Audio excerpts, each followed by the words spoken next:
Hello everyone, welcome again to our YouTube channel the GS solver. आज की इस video में दोस्तों हम फिर से घटना चक्र पूर्वावलोकन की जो भारतीय राज्य व्यवस्था की बुक थी उसको सॉल्व करने जा रहे हैं। आपको पता होगा इससे पहले मैंने 10 घंटे से अधिक लगभग 11 घंटे की एक कंपाइलेशन वीडियो डाली थी जिसमें मैंने भारतीय राज्य व्यवस्था एवं शासन के लगभग सभी भागों को एक साथ कंबाइंड कर दिया था, जितने भी वीडियो मेरे यूट्यूब चैनल पर मौजूद थे। तो आपको बता दें कि आज से पहले लगभग 12 वीडियो अपलोड कर दिए गए हैं, यानी कि 12 क्लासेज अपलोडेड हैं। अगर आपने नहीं देखा है उन्हें तो please the GS solver YouTube channel के प्लेलिस्ट में जाइए और घटना चक्र पूर्वावलोकन की जो भारतीय राज्य व्यवस्था यानी पॉलिटी का प्लेलिस्ट है उसे चेक कीजिए और डेफिनेटली आपको 12 के 12 क्लासेज वहां देखने को मिल जाएंगी। क्लास की पीडीएफ आपको टेलीग्राम ग्रुप पर प्रोवाइड कराई जाती है, तो द जीएस सॉल्वर का जो टेलीग्राम ग्रुप है उसको जरूर ज्वाइन कर लें। और अगर आपने अभी तक हमारा YouTube channel the GS solver नहीं सब्सक्राइब किया है तो जरूर सब्सक्राइब कर लें। ठीक है, आगे बढ़ते हैं और फिर हम स्टार्ट करते हैं। पहले क्लास की नोट्स पढ़ेंगे और नोट्स पढ़ने के बाद हम चलेंगे सीधे क्वेश्चन पर जो बुक में क्वेश्चन दिए गए हैं। तो बहुत इंपॉर्टेंट टॉपिक आज हम पढ़ने जा रहे हैं। आज की टॉपिक जो है वो शासन प्रणाली है और बहुत सारे क्वेश्चन, लगभग 80 से अधिक क्वेश्चन केवल इस टॉपिक से पूछे गए हैं। तो इससे आप समझ सकते हैं कितना महत्वपूर्ण टॉपिक है। मैं स्टार्ट करता हूं। आई होप कि आप वीडियो को लाइक जरूर करेंगे दोस्तों और साथ ही साथ कमेंट जरूर करके जाइएगा। दोस्तों, शासन प्रणाली में हम देखेंगे सबसे पहले तो कि शासन प्रणाली में कौन-कौन सी ऐसी प्रणालियां हैं जिसके तहत शासन की जाती हैं। जैसे आप देखेंगे सबसे पहला है इसमें और जो पुराना है वो है राजतंत्र। राजतंत्र क्या होता था दोस्तों? यह एक ऐसी शासन प्रणाली थी जिसमें शासन की शक्ति केवल एक व्यक्ति में समाहित होती थी और वह व्यक्ति राजमुकुट धारण करता था और उसको राजा कहा जाता था।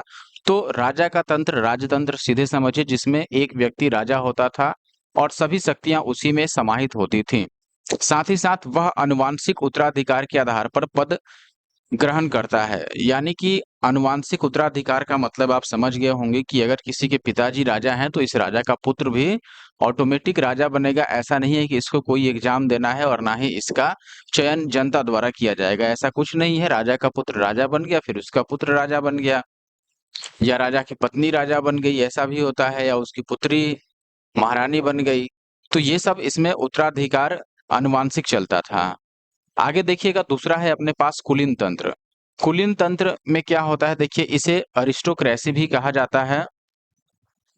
यह शासन का वह रूप है जिसमें राजनीतिक सत्ता जो होती है राजनीतिक, वो थोड़े से लोगों में ही निहित होती है, यानी कुछ लोगों का समूह होता है। एक कुल होता है जो आपका जो भी शासन प्रणाली है उसको नियंत्रित करता है, तथा वही इसका प्रयोग करते हैं। यानी कि जिन लोगों का समूह होता है वही इस शासन प्रणाली में शक्तियों का इस्तेमाल करते हैं।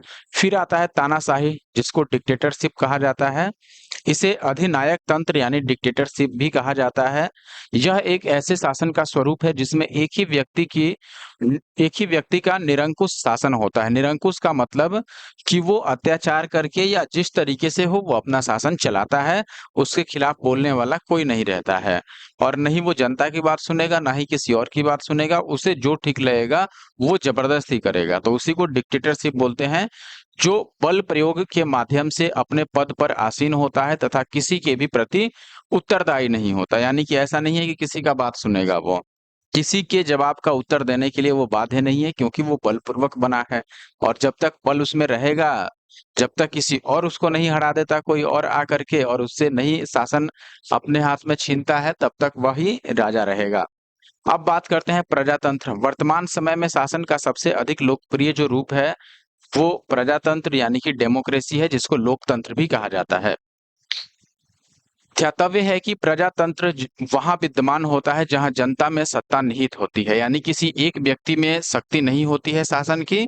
शासन की जो शक्ति होती है या फिर सत्ता होती है वो जनता में ही निहित होती है। जनता में किस प्रकार निहित होती है ये समझिए, अर्थात जनता को संप्रभुता प्राप्त होती है। संप्रभुता प्राप्त होती है। प्रजातांत्रिक या लोकतांत्रिक शासन प्रणाली के कई रूप हैं, जिनमें प्रमुख है संघात्मक शासन तथा एकात्मक शासन। इन शासन प्रणालियों को व्यवहारतः संसदीय शासन व्यवस्था तथा अध्यक्षीय शासन व्यवस्था के रूप में भी जाना जाता है। राज्य के महत्वपूर्ण तत्व हैं संप्रभुता, इसके बाद संप्रभुता के अलावा क्या होना चाहिए? जनसंख्या होना चाहिए, भूभाग होना चाहिए, सरकार या सत्ता होनी चाहिए। यानी राज्य कब कहा जाएगा? राज्य तभी कहा जाएगा किसी स्थान विशेष को या क्षेत्र विशेष को राज्य तभी कहा जाएगा जब उसमें ये चारों चीजें होनी चाहिए। संप्रभुता होनी चाहिए यानी कि वो राज्य संप्रभु हो, अपना जो शासन की प्रणाली हो या शासन चलाने से संबंधित जितना भी नियम हो वो खुद बना सके, किसी और के द्वारा थोपा नहीं जाए उस पर, तब उसको हम बोलेंगे कि वो संप्रभु है। संप्रभु का मतलब कि अपना निर्णय खुद लेना, ऐसा नहीं कि अमेरिका कोई निर्णय सुना देगा तो उसको मान लेना, वो अनिवार्य नहीं हो इसके लिए। और उसका कुछ जनसंख्या होना चाहिए, उसका अपना भूभाग होना चाहिए और उसको चलाने के लिए सरकार या वहाँ कोई ना कोई सत्ता होनी चाहिए। तो उसको हम राज्य कहते हैं। किसी भी राज्य का अनिवार्य तत्व संप्रभुता होती है और ये आवश्यक है कि वहाँ संप्रभुता जरूर हो। अगर संप्रभुता नहीं है, ये तीनों चीज है, तो भी उसको हम राज्य नहीं मानेंगे। आप देखेंगे इसके बिना कोई भी राज्य राज्य की श्रेणी में नहीं आता है। वर्ष 1947 के पहले एक राज्य के रूप में हमारा देश भारत संप्रभु नहीं था। आप देखेंगे कि यहाँ पर राज्य का मतलब स्टेट से नहीं है, राज्य का मतलब यहाँ देश से है, ध्यान दीजिएगा। यानी कोई भी देश संप्रभु होना चाहिए, उसका जनसंख्या होना चाहिए, फिर भूभाग होना चाहिए और सरकार होना चाहिए। अब देखेंगे कि 1947 के पहले जो हमारा देश था वो भी राज्य की श्रेणी में नहीं आता था क्योंकि वो संप्रभु नहीं था। आप देखेंगे उस समय भारत पर भारत की जनता का शासन नहीं था बल्कि ब्रिटिश क्राउन का शासन था 1947 से पहले। भारतीय संविधान के अनुसार देश में संसदीय प्रणाली को अपनाया गया है जिसमें जनता द्वारा चुने हुए प्रतिनिधि ही शासन व्यवस्था का संचालन करते हैं। संसदीय शासन प्रणाली को मंत्रिमंडलीय शासन प्रणाली भी कहा जाता है। इस प्रणाली में संसद विधि निर्माण की सर्वोच्च संस्था होती है, यानी कि जो संसदीय प्रणाली है या फिर जो मंत्रिमंडलीय शासन प्रणाली है, इसमें जो संसद होता है, नियम बनाने की सबसे अधिक पावरफुल जो संस्था होगी किसी देश में, वो संसद होती है इसके अनुसार। यानी कि सर्वोच्च संस्था जो शासन चलाने के लिए किसी नियम का अधिनियम को पारित करके और लागू करा सके, वो संसद होती है। एवं कार्यपालिका अपने समस्त कृत्यों के लिए संसद के प्रति जवाबदेही होती है, यानी कि पूरी कार्यपालिका संसद के प्रति जवाबदेह होती है। संसदीय शासन प्रणाली में कार्यपालिका का अस्तित्व विधायिका में उसके विश्वास प्राप्ति यानी बहुमत तक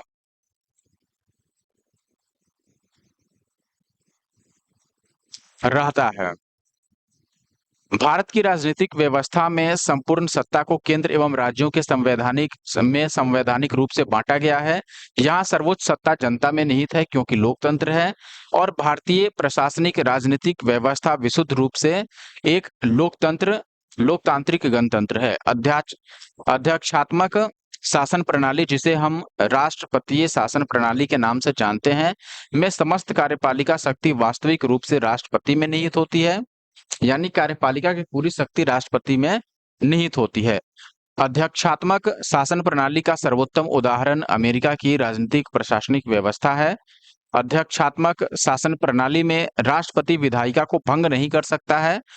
साथ ही इस शासन प्रणाली में सत्ता केंद्रीकृत होती है, यानी कि केंद्र सरकार के हाथ में ये सत्ता होती है। जो सर्वोच्च व्यवस्था है वो राष्ट्रपति ही कार्यपालिका का प्रमुख होता है और इस शासन प्रणाली में राष्ट्रपति अपने मंत्रियों के चुनाव में स्वतंत्र होता है। वह मंत्रियों के चयन में व्यवस्थापिका की भूमि नाम मात्र ही होता है। यानी कि जब मंत्रियों का चयन होता है तो व्यवस्थापिका की भूमिका उसमें नाम मात्र है। भारतीय संविधान की प्रस्तावना में प्रयुक्त वाक्य हम भारत के लोग, इससे यह स्पष्ट हो जाता है कि भारत में सत्ता का एकमात्र स्रोत जनता है। यानी यहाँ पर देखो, आप जब प्रस्तावना पढ़ोगे या इससे पिछला क्लास आपने पॉलिटी का देखा होगा 12, तो वो प्रस्तावना या फिर उद्देशिका के ही बारे में है, जिसमें उद्देशिका में जैसे ये लाइन लिखा गया है कि हम भारत के लोग भारत को किस प्रकार बनाना चाहते हैं, संपूर्ण और संप्रभुत्व, साथ ही साथ गणतंत्रात्मक, लोकतंत्रात्मक, जब आप पूरी पढ़ेंगे तो उसमें ये सारी चीजें लिखी हुई है कि भारत को किस प्रकार बनाना चाहते हैं। तो यहाँ पर भारत को उस प्रकार बनाने में किसका योगदान है, तो आप सीधे देखेंगे कि यहाँ पर हम भारत के लोग से लाइन ही स्टार्ट हो रहा है। तो इससे ये क्लियर माना जा सकता है कि भारत में सत्ता जो है वो मुख्य रूप से जनता में ही निहित है, जो जनप्रतिनिधियों का निर्वाचन या फिर संचालन हेतु जनता द्वारा किया जाता है। यानी कि ऐसा नहीं है कोई जनप्रतिनिधि अपने मन से कुछ भी कर लेगा, जब भी जनता को लगे कि ये कार्य करने लायक नहीं है, तो जनता उसे हटा करके और दूसरा जनप्रतिनिधि का चयन कर सकती है। इस प्रकार भारतीय लोकतंत्र में जनप्रतिनिधियों को जनता का सेवक का दर्जा प्राप्त है, यानी कि जो जनप्रतिनिधि होते हैं वो जनता के सेवक हैं, ऐसा नहीं कि जनता जनप्रतिनिधि के सेवक होंगे। भारतीय संविधान में संघ एवं राज्यों की शक्तियों को संविधान में स्पष्टतः विभाजित किया गया है कि संघ यानी केंद्र सरकार के पास क्या शक्ति रहेगी और राज्यों के पास क्या शक्ति रहेगी। इसीलिए भारतीय संविधान को परिसंघीय भी कहा जाता है। ब्रिटिश संसद को संसदों की जननी कहा जाता है, ये ध्यान रखिएगा। ब्रिटेन में परंपराओं के अनुरूप आवश्यक कानून बनाते हुए प्रशासनिक व्यवस्था का संचालन किया जाता है, क्योंकि ब्रिटेन में लिखित संविधान का अस्तित्व आज के समय में भी नहीं है, यानी कि वहां लिखित संविधान नहीं है। भारतीय संविधान में एकात्मक शासन के प्रमुख लक्षणों में राज्यपाल का पद, अखिल भारतीय सेवाएं यानी ऑल इंडिया सर्विसेज, एकल नागरिकता, आपातकालीन प्रावधान, राज्यसभा में असमान प्रतिनिधित्व शामिल। भारत एक गणतंत्र है, इसका आशय यह है कि भारत राजनीतिक एवं प्रशासनिक व्यवस्था के सर्वोच्च पद यानी राष्ट्रपति पर निर्वाचित व्यक्ति यहाँ पर आसीन होता है। ऐसा नहीं कि कोई भी व्यक्ति अपने मन से राष्ट्रपति बन जाएगा, ऐसा नहीं है। जिसको निर्वाचित किया जाएगा वही यहाँ पर राष्ट्रपति के पद पर आसीन होगा। भारतीय संविधान में संघात्मक एवं एकात्मक दोनों ही व्यवस्थाओं के तत्व पाए जाते हैं, परंतु भारतीय संविधान मूलतः संघात्मक है, यानी कि संघ सरकार है यहाँ पर केंद्र में। केसी वियर ने भारत को अर्ध संघात्मक राज्य कहा है। तो ये सवाल भी कई बार पूछा जाता है कि भारतीय शासन व्यवस्था को या फिर भारत को अर्ध संघात्मक राज्य किसने कहा है? केसी वियर और जी ऑस्टिन हैं जिन्होंने भारतीय संघवाद को सहकारी संघवाद कहा है। भारतीय संविधान अधिक कठोर तथा अधिक लचीले के मध्य एक संतुलन स्थापित करता है। यह कथन किसका है? केसी वियर का है। बी आर अम्बेडकर के अनुसार भारतीय संविधान को संघात्मकता के तंग ढांचे से नहीं ढाला गया है। अब हम सीधे आते हैं क्वेश्चन पर दोस्तों, और क्वेश्चन नंबर फर्स्ट से हम स्टार्ट करेंगे। आप देखेंगे अब आज का जो पहला क्वेश्चन है दोस्तों अपने पास आईएएस प्री का एग्जाम है, आईएएस प्री में पूछा गया है। यह आप देखिएगा क्वेश्चन है, निम्नलिखित में से कौन सा राज्य शब्द को सर्वोत्तम रूप में परिभाषित करता है? यानी राज्य क्या है, हमने पढ़ा था कि राज्य किसको कहते हैं, उसमें क्या क्या चीजें होनी चाहिए। अब पहला है व्यक्तियों का एक समुदाय होना चाहिए जो बिना किसी बाह्य नियंत्रण के एक निश्चित भूभाग में अस्थायी रूप से निवास करती है और जिसकी एक संगठित सरकार हो। हमने क्या पढ़ा था दोस्तों कि राज्य किसको कहते हैं? अगर आपको याद हो तो हमने राज्य की परिभाषा पढ़ी थी, उसमें हमने देखा था दोस्तों कि एक राज्य में क्या-क्या आवश्यक चीजें होनी चाहिए। पहले तो एक निश्चित जनसंख्या हो और सबसे महत्वपूर्ण कि वह संप्रभु हो, और इसके अलावा उसका अपना एक क्षेत्र हो। क्षेत्र का मतलब कि अस्थाई उसका भूभाग हो अपना, ठीक है। और आखिरी क्या था कि उसकी अपनी एक सरकार हो शासन चलाने के लिए। तो आप देखिएगा जिस भी ऑप्शन में चारों चीजें मिल जाए उसको हम बोलेंगे कि वो राज्य शब्द को सबसे अच्छे से क्या करता है, परिभाषित करता है। अब दूसरा ऑप्शन आप देखेंगे कि एक निश्चित भूभाग हो, यानी यहाँ जमीन हो गया, देखिए ठीक है। अब देखिए राजनैतिक रूप से संगठित लोग हो, तो जनसंख्या भी हो गया, जो स्वयं पर शासन करने, कानून व्यवस्था बनाए रखने और अपने अधिकारों की सुरक्षा, अपनी जीविका को सुरक्षित रखने का अधिकार रखते हो। तो यहाँ पर देखिए ये सारी चीजें हो गया, इसमें जनसंख्या भी दे दिया आपको, भूभाग भी दे दिया और अपना शासन चला रहे हैं, तो आप कह सकते हैं संप्रभु भी हैं। लेकिन यहाँ सरकार नहीं है, आप देख रहे हैं सरकार की बातें नहीं की गई हैं, तो ये गलत हो गया। फिर सी आप देखिएगा कि बहुत से व्यक्ति हों जो एक निश्चित भूभाग में लंबे समय से अपनी संस्कृति और परंपरा और शासन व्यवस्था के साथ रहते हो। तो आप यहाँ पर देखिएगा कि अब यहाँ पर क्या नहीं है दोस्तों, यहाँ पर ना तो सरकार है और ना ही संप्रभु हो। हालांकि आप संप्रभु इसको मान भी सकते हो क्योंकि अपनी उनकी सांस्कृतिक परंपरा है, शासन व्यवस्था है, लेकिन यहाँ भी सरकार नहीं है। डी में देखेंगे भूभाग अस्थायी रूप से हो जिसकी एक केंद्रीय प्राधिकारी के प्रति उत्तरदायी, तो इसमें भी ऐसा कुछ नहीं है क्योंकि यहाँ केंद्रीय प्राधिकारी है लेकिन सरकार की बात नहीं की गई है, ना ही संप्रभुता की बात की गई है। और ना ही जनसंख्या की बात की गई है। तो ये तीनों ही गलत है यहाँ पर। और पहला जो ऑप्शन था दोस्तों अपने पास, आपने देखा कि यहाँ पर व्यक्तियों का समुदाय यानी कि जनसंख्या भी हो गया। फिर उसके बाद बाह्य नियंत्रण में नहीं है यानी कि संप्रभु भी हो गया। निश्चित भूभाग भी उसके पास है और जिसकी एक संगठित सरकार भी है। तो चारों है, इसलिए हम ऑप्शन ए को सही टिक करेंगे यहाँ। एक्सप्लेनेशन में आप देखिएगा दोस्तों, यहाँ पर वही चीजें बताई गई हैं कि राज्य एक ऐसी राजनीतिक संस्था या संगठन को संदर्भित करता है जिसमें एक निश्चित भूभाग हो, जिसमें अस्थायी रूप से लोग निवास करते हों, वो संप्रभु हो, व्यक्तियों का एक समुदाय हो जिसकी एक संगठित सरकार भी हो, तथा वह अपने आंतरिक और बाह्य मामलों में के संदर्भ में बाह्य नियंत्रण से मुक्त हो, यानी कि खुद अपना निर्णय ले सके। अब राज्य के प्रमुख 4 तत्व मैंने बताया था, व्यक्ति या जनसंख्या अर्थात जनता होनी चाहिए, फिर सरकार होनी चाहिए, फिर निर्धारित निर्धारित सीमांकन वाला अपना एक निश्चित भूभाग होना चाहिए, और वह संप्रभु होना चाहिए अर्थात अपने घरेलू और बाह्य निर्णय के लिए स्वतंत्र होना चाहिए। किसी भी एक मिनट किसी भी राज्य का अनिवार्य तत्व क्या है? संप्रभुता है, और इसके बिना कोई भी राज्य राज्य की श्रेणी में नहीं आता है। इसलिए ऑप्शन ए सही है। क्वेश्चन नंबर 2 देखिए दोस्तों, यहाँ आपसे पूछा गया है निम्नलिखित में से कौन सा राज्य का सबसे महत्वपूर्ण तत्व है? राज्य में हमने क्या देखा? वहाँ जनसंख्या होनी चाहिए, उसके अलावा संप्रभु होना चाहिए राज्य, उसका अपना भूभाग होना चाहिए और अपनी सरकार होनी चाहिए। इसमें सबसे महत्वपूर्ण क्या है? संप्रभु, वो संप्रभु होना चाहिए।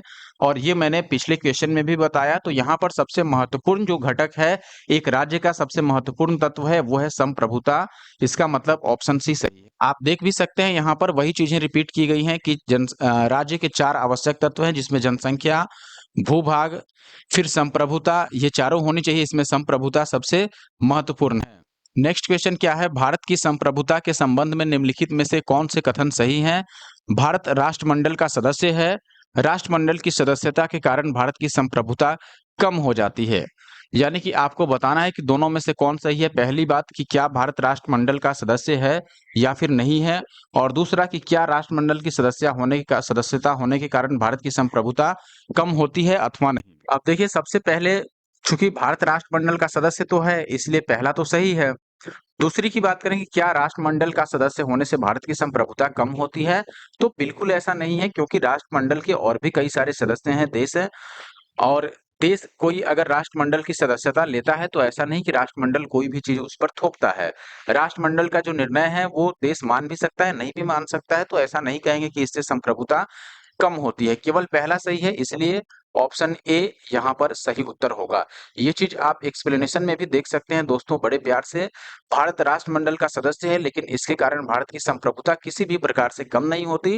राष्ट्रमंडल वास्तव में कोई ऐसा वैधानिक संगठन नहीं है, बल्कि इसके सदस्यों के पारस्परिक सहयोग और सद्भावना पर आधारित संगठन है। यानी कि राष्ट्रमंडल में जितने देश शामिल होते हैं वो एक दूसरे की सहायता करते हैं। राष्ट्रमंडल के सभी सदस्य राष्ट्र स्वतंत्र और समान है, तथा ब्रिटिश सम्राट के प्रति निष्ठा जैसी कोई शर्त या ऐसी आवश्यकता नहीं है जिससे उस राष्ट्र की संप्रभुता में कमी आए। अगला सवाल बीपीएससी का है, भारतीय राजनीतिक व्यवस्था में इनमें से सर्वोच्च कौन सा है? सर्वोच्च न्यायालय है, यानी सबसे अधिक ऊंचा कौन है? संविधान है, धर्म है, या फिर संसद है? तो ये लगभग सभी लोग बता सकते हैं, क्योंकि अपने देश में यानी कि भारत में सबसे ऊपर किसको माना जाता है दोस्तों? भारतीय संविधान को। इससे ऊपर कुछ नहीं है। इंडियन कॉन्स्टिट्यूशन जो है वही यहाँ पर सर्वोच्च है, यानी सुप्रीम है। आप देख भी सकते हैं भारतीय राजनीतिक व्यवस्था में संविधान सर्वोच्च है। यही राज्य व्यवस्था का स्वरूप और उद्देश्य का निर्धारण करता है, विभिन्न इकाइयों के सृजन का प्रावधान करता है। संविधान से ही शासन के सभी अंग अधिकार एवं शक्ति प्राप्त करते हैं। जैसे संसद को अगर कुछ शक्ति बनाने का पावर है तो संविधान देता है। मान लीजिए कि सुप्रीम कोर्ट के पास जितने भी पावर हैं संविधान द्वारा दी गई हैं। तो चूंकि हर एक चीजें संविधान द्वारा दी गई हैं, इसलिए संविधान ही यहाँ पर सर्वोच्च है।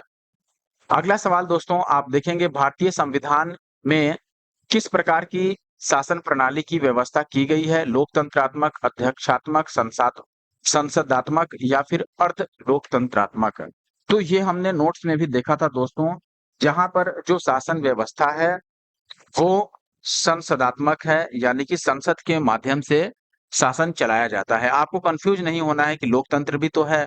लोकतंत्रात्मक और संसदात्मक दोनों आप ध्यान से समझिए। यहाँ पर शासन प्रणाली की सामान्यतः 2 पद्धतियां होती हैं।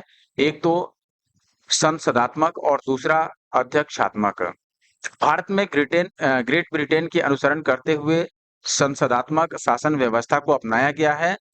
यह शासन व्यवस्था जो है इसमें व्यवस्थापिका के सदस्य ही कार्यपालिका का गठन करते हैं तथा कार्यपालिका व्यवस्थापिका के प्रति उत्तरदायी होती है। संसदात्मक शासन व्यवस्था में कार्यपालिका विधायिका द्वारा नियंत्रित हो सकती है। आप देखेंगे नेक्स्ट क्वेश्चन में पूछा जा रहा है कि संसदात्मक शासन व्यवस्था में क्या होती है। क्या न्यायपालिका का कार्यपालिका पर नियंत्रण होता है, कार्यपालिका का न्यायपालिका पर नियंत्रण होता है, या कार्यपालिका का विधायिका पर नियंत्रण होता है, या फिर विधायिका का कार्यपालिका पर नियंत्रण होता है। दोस्तों पिछले क्वेश्चन में ही ये चीज हमने पढ़ा कि इस शासन प्रणाली में विधायिका का कार्यपालिका पर नियंत्रण होता है। विधायिका जो कानून बनाता है, ठीक है, और कार्यपालिका जो कार्य करता है, तो विधायिका का कार्यपालिका पर नियंत्रण होना लाजमी है, इसलिए ऑप्शन डी सही है। अब कुछ लोगों को अगर यहाँ समस्या है कि विधायिका क्या है आखिर और कार्यपालिका क्या है, तो मैं आपको बता दूं। देखो सबसे पहले तीन चीजें होती हैं संसदात्मक जो शासन प्रणाली है, यहाँ तीन चीजें हैं। एक तो विधायिका, फिर दूसरी क्या है आपकी न्यायपालिका, न्यायपालिका से पहले आप समझिए यहाँ कार्यपालिका, विधायिका के बाद हो गई कार्यपालिका, इसके बाद आ गई न्यायपालिका। अब इन तीनों में आप अंतर समझ लीजिए। देखिए विधायिका जैसे संसद, संसद विधायिका है। अभी संसद में राज्य आपका सभा और लोकसभा दोनों होता है। राज्यसभा को उच्च सदन और लोकसभा को निम्न सदन कहा जाता है। और संसद जो है इसका कार्य क्या है, कानून बनाना, कानून को बना देना, उसको पास कर देना, कानून पारित कर देना। विधायिका का मतलब सीधे ये विधेयक को पारित करना या अधिनियम बनाना, कानून बनाना। अब इस कानून को लागू करना और सही से संचालन कराना, ये कार्य किसका है, कार्यपालिका का। कार्य देखो विधायिका, विधायिका का मतलब जो विधि बनाए यानी कानून बनाए, कार्यपालिका यानी कि जो उस कानून पर कार्य करे और उसका पालन कराए यानी कि उसका संचालन कराए। तो कार्यपालिका का मुख्य कार्य क्या होगा कि यह कानूनों को लागू करेगा। विधायिका ने कानून बना दिया लेकिन इसको लागू कौन करेगा, लागू कराना काम है कार्यपालिका। कार्यपालिका में जनरली आप मंत्रियों को मान सकते हैं, जैसे राष्ट्रपति, प्रधानमंत्री और बाकी जो भी मंत्रीगण होते हैं वो सभी कार्यपालिका के अंग हैं। और इसके अलावा अब तीसरा जो है न्यायपालिका, न्यायपालिका का काम है न्याय प्रदान करना या फिर जो कानून बनाया गया है उसका सही व्याख्या करना कि ये कानून कहाँ लागू होगा, कब, किस प्रकार से लागू होगा, इसका गलत इस्तेमाल नहीं हो। तो न्यायपालिका generally supreme court, high court ये सब है।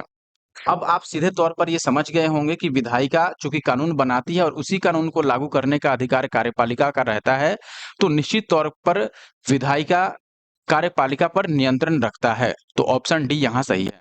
अगला क्वेश्चन देखिएगा, यहाँ आपसे क्या पूछा गया है, संसदीय व्यवस्था वाली सरकार कौन सी होती है, जिसमें संसद के सभी राजनीतिक दलों का सरकार के में प्रतिनिधित्व होता है, या फिर सरकार संसद के प्रति उत्तरदायी होता है और उसके द्वारा हटाई जा सकती है, और साथ ही साथ सरकार लोगों के द्वारा निर्वाचित होती है और उनके द्वारा हटाई जा सकती है, या फिर सरकार संसद के द्वारा चुनी जाती है किंतु निर्धारित समयावधि पूर्ण होने के पूर्व हटाई नहीं जा सकती है।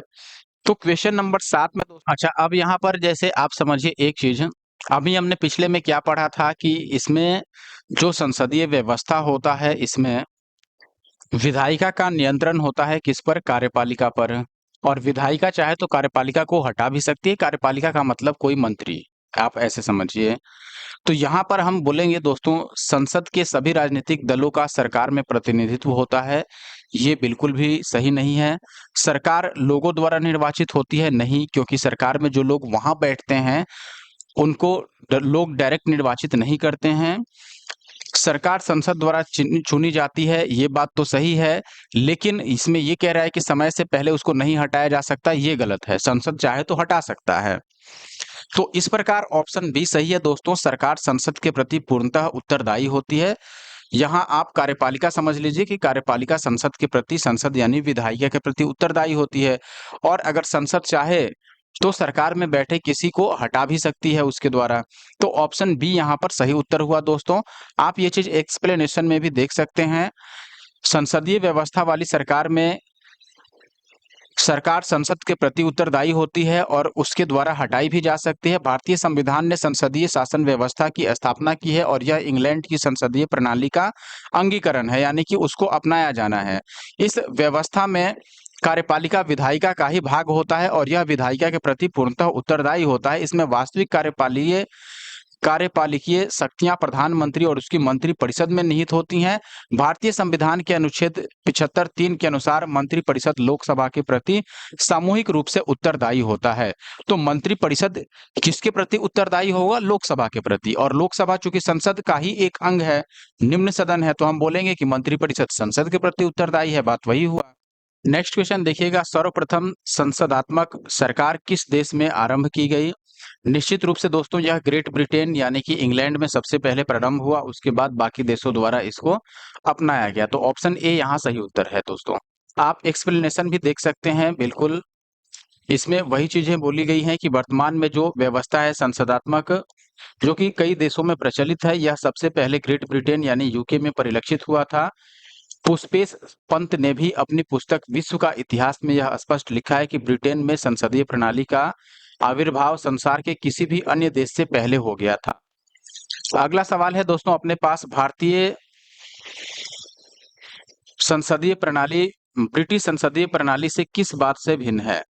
वास्तविक और नाम मात्र दोनों प्रकार की कार्यपालिका है यहाँ पर, सामूहिक उत्तरदायित्व की प्रणाली दी गई है, या फिर द्विसदनीय विधायिका है, या फिर न्यायिक पुनर्विलोकन यानी कि जुडिशियल रिव्यू की प्रणाली यहाँ पर है, जो संसदीय प्रणाली ब्रिटिश और भारतीय संसदीय प्रणाली में एक अंतर स्थापित करता है।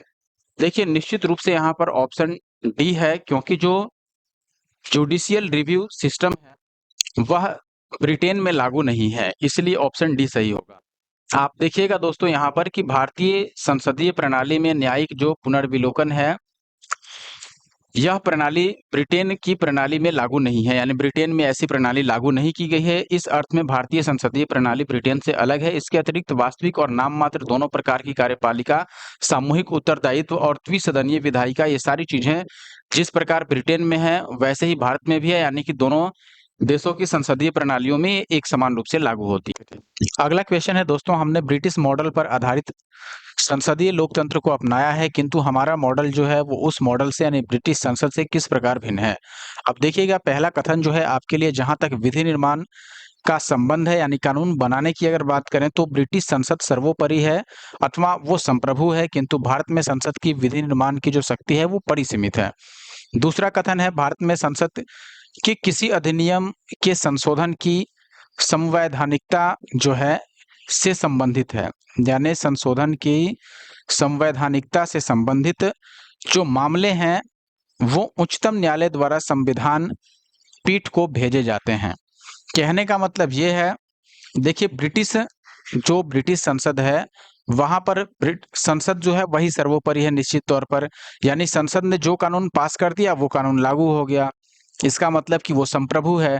ऐसा नहीं है कि संसद कोई नियम बनाएगा तो वो न्यायालय के एक तरह से न्यायालय के देख-रेख में बनेगा, या फिर ऐसे कहिए कि न्यायालय उसमें कोई परिवर्तन कर सकता है या न्यायालय के अंडर में आकर के बनाएगा, ऐसा कोई बात नहीं है, क्योंकि वहां पर संसद सर्वोपरि है, या फिर आप सीधे कहो तो संप्रभु है, वो किसी और के हैंड में नहीं है, न्यायालय के हाथ में नहीं है कि न्यायालय उसको चेंज कर देगा। तो इसलिए पहला कथन तो सही है। इसमें यह भी साफ-साफ लिखा गया है कि भारत में संसद की विधि निर्माण की जो शक्ति है वो सीमित है, और निश्चित तौर पर यह सीमित है। ऐसा नहीं है कि भारत की संसद कोई भी नियम अपने हिसाब से पास कर देगी और वो संविधान के विरुद्ध होगा तो भी उसको मान लिया जाएगा, ऐसा नहीं है। दूसरा कथन देखिएगा कि भारत में संसद के किसी अधिनियम के संशोधन की जो संवैधानिकता है उससे संबंधित यदि कोई मामले उच्चतम न्यायालय के पास जाते हैं तो उच्चतम न्यायालय उसको संविधान पीठ जो कुछ जैसे पांच जज होते हैं उसमें, तो 5 न्यायाधीशों की जो टीम होती है उनको भेज दिया जाता है। तो यहाँ पर दूसरा कथन भी निश्चित तौर पर सही है, क्योंकि अगर ऐसा कोई है जो संविधान में संशोधन हो रहा है और अगर ऐसा मामला उच्चतम न्यायालय में यानी सुप्रीम कोर्ट में जाता है तो वो संविधान पीठ के पास भेजा जाता है। तो इसमें दोनों कथन सही है, इसका मतलब ऑप्शन सी यहाँ पर सही उत्तर हुआ दोस्तों। आप यहाँ पे देख भी सकते हैं, मैं डिटेल भी दिखा देता हूँ। ब्रिटिश मॉडल पर आधारित लोकतांत्रिक व्यवस्था में संसदीय संप्रभुता के सिद्धांत को अपनाया गया है तथा वहाँ संसद ही सर्वोच्च विधि प्राधिकारी है, यानी कानून बनाने वाला जो सर्वोच्च प्राधिकारी है वो संसद है, जो किसी भी नियम यानी विधि का उसको बना सकता है या उसका समापन कर सकता है।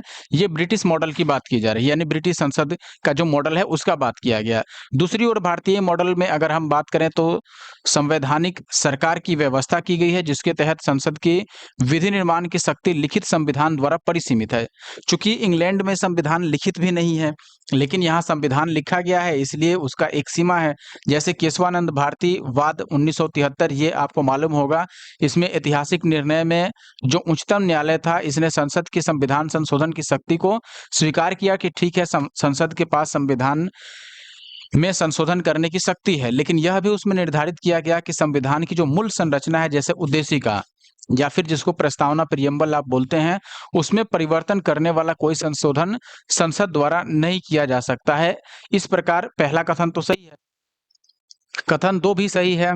क्यों सही है ये भी समझ लीजिए। क्योंकि भारत में संसद के किसी अधिनियम में संशोधन की जो संवैधानिकता है, इससे संबंधित मामले उच्चतम न्यायालय द्वारा संविधान के अनुच्छेद 145(3) के तहत गठित की जाने वाली जो संविधान पीठ है उसको भेजा जाता है।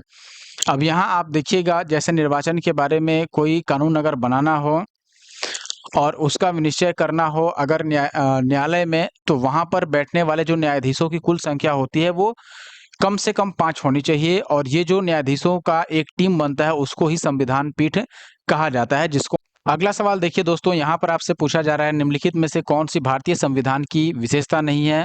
पहला है संसदात्मक सरकार, दूसरा अध्यक्षात्मक सरकार, तीसरा स्वतंत्र न्यायपालिका और चौथा है संघात्मक सरकार।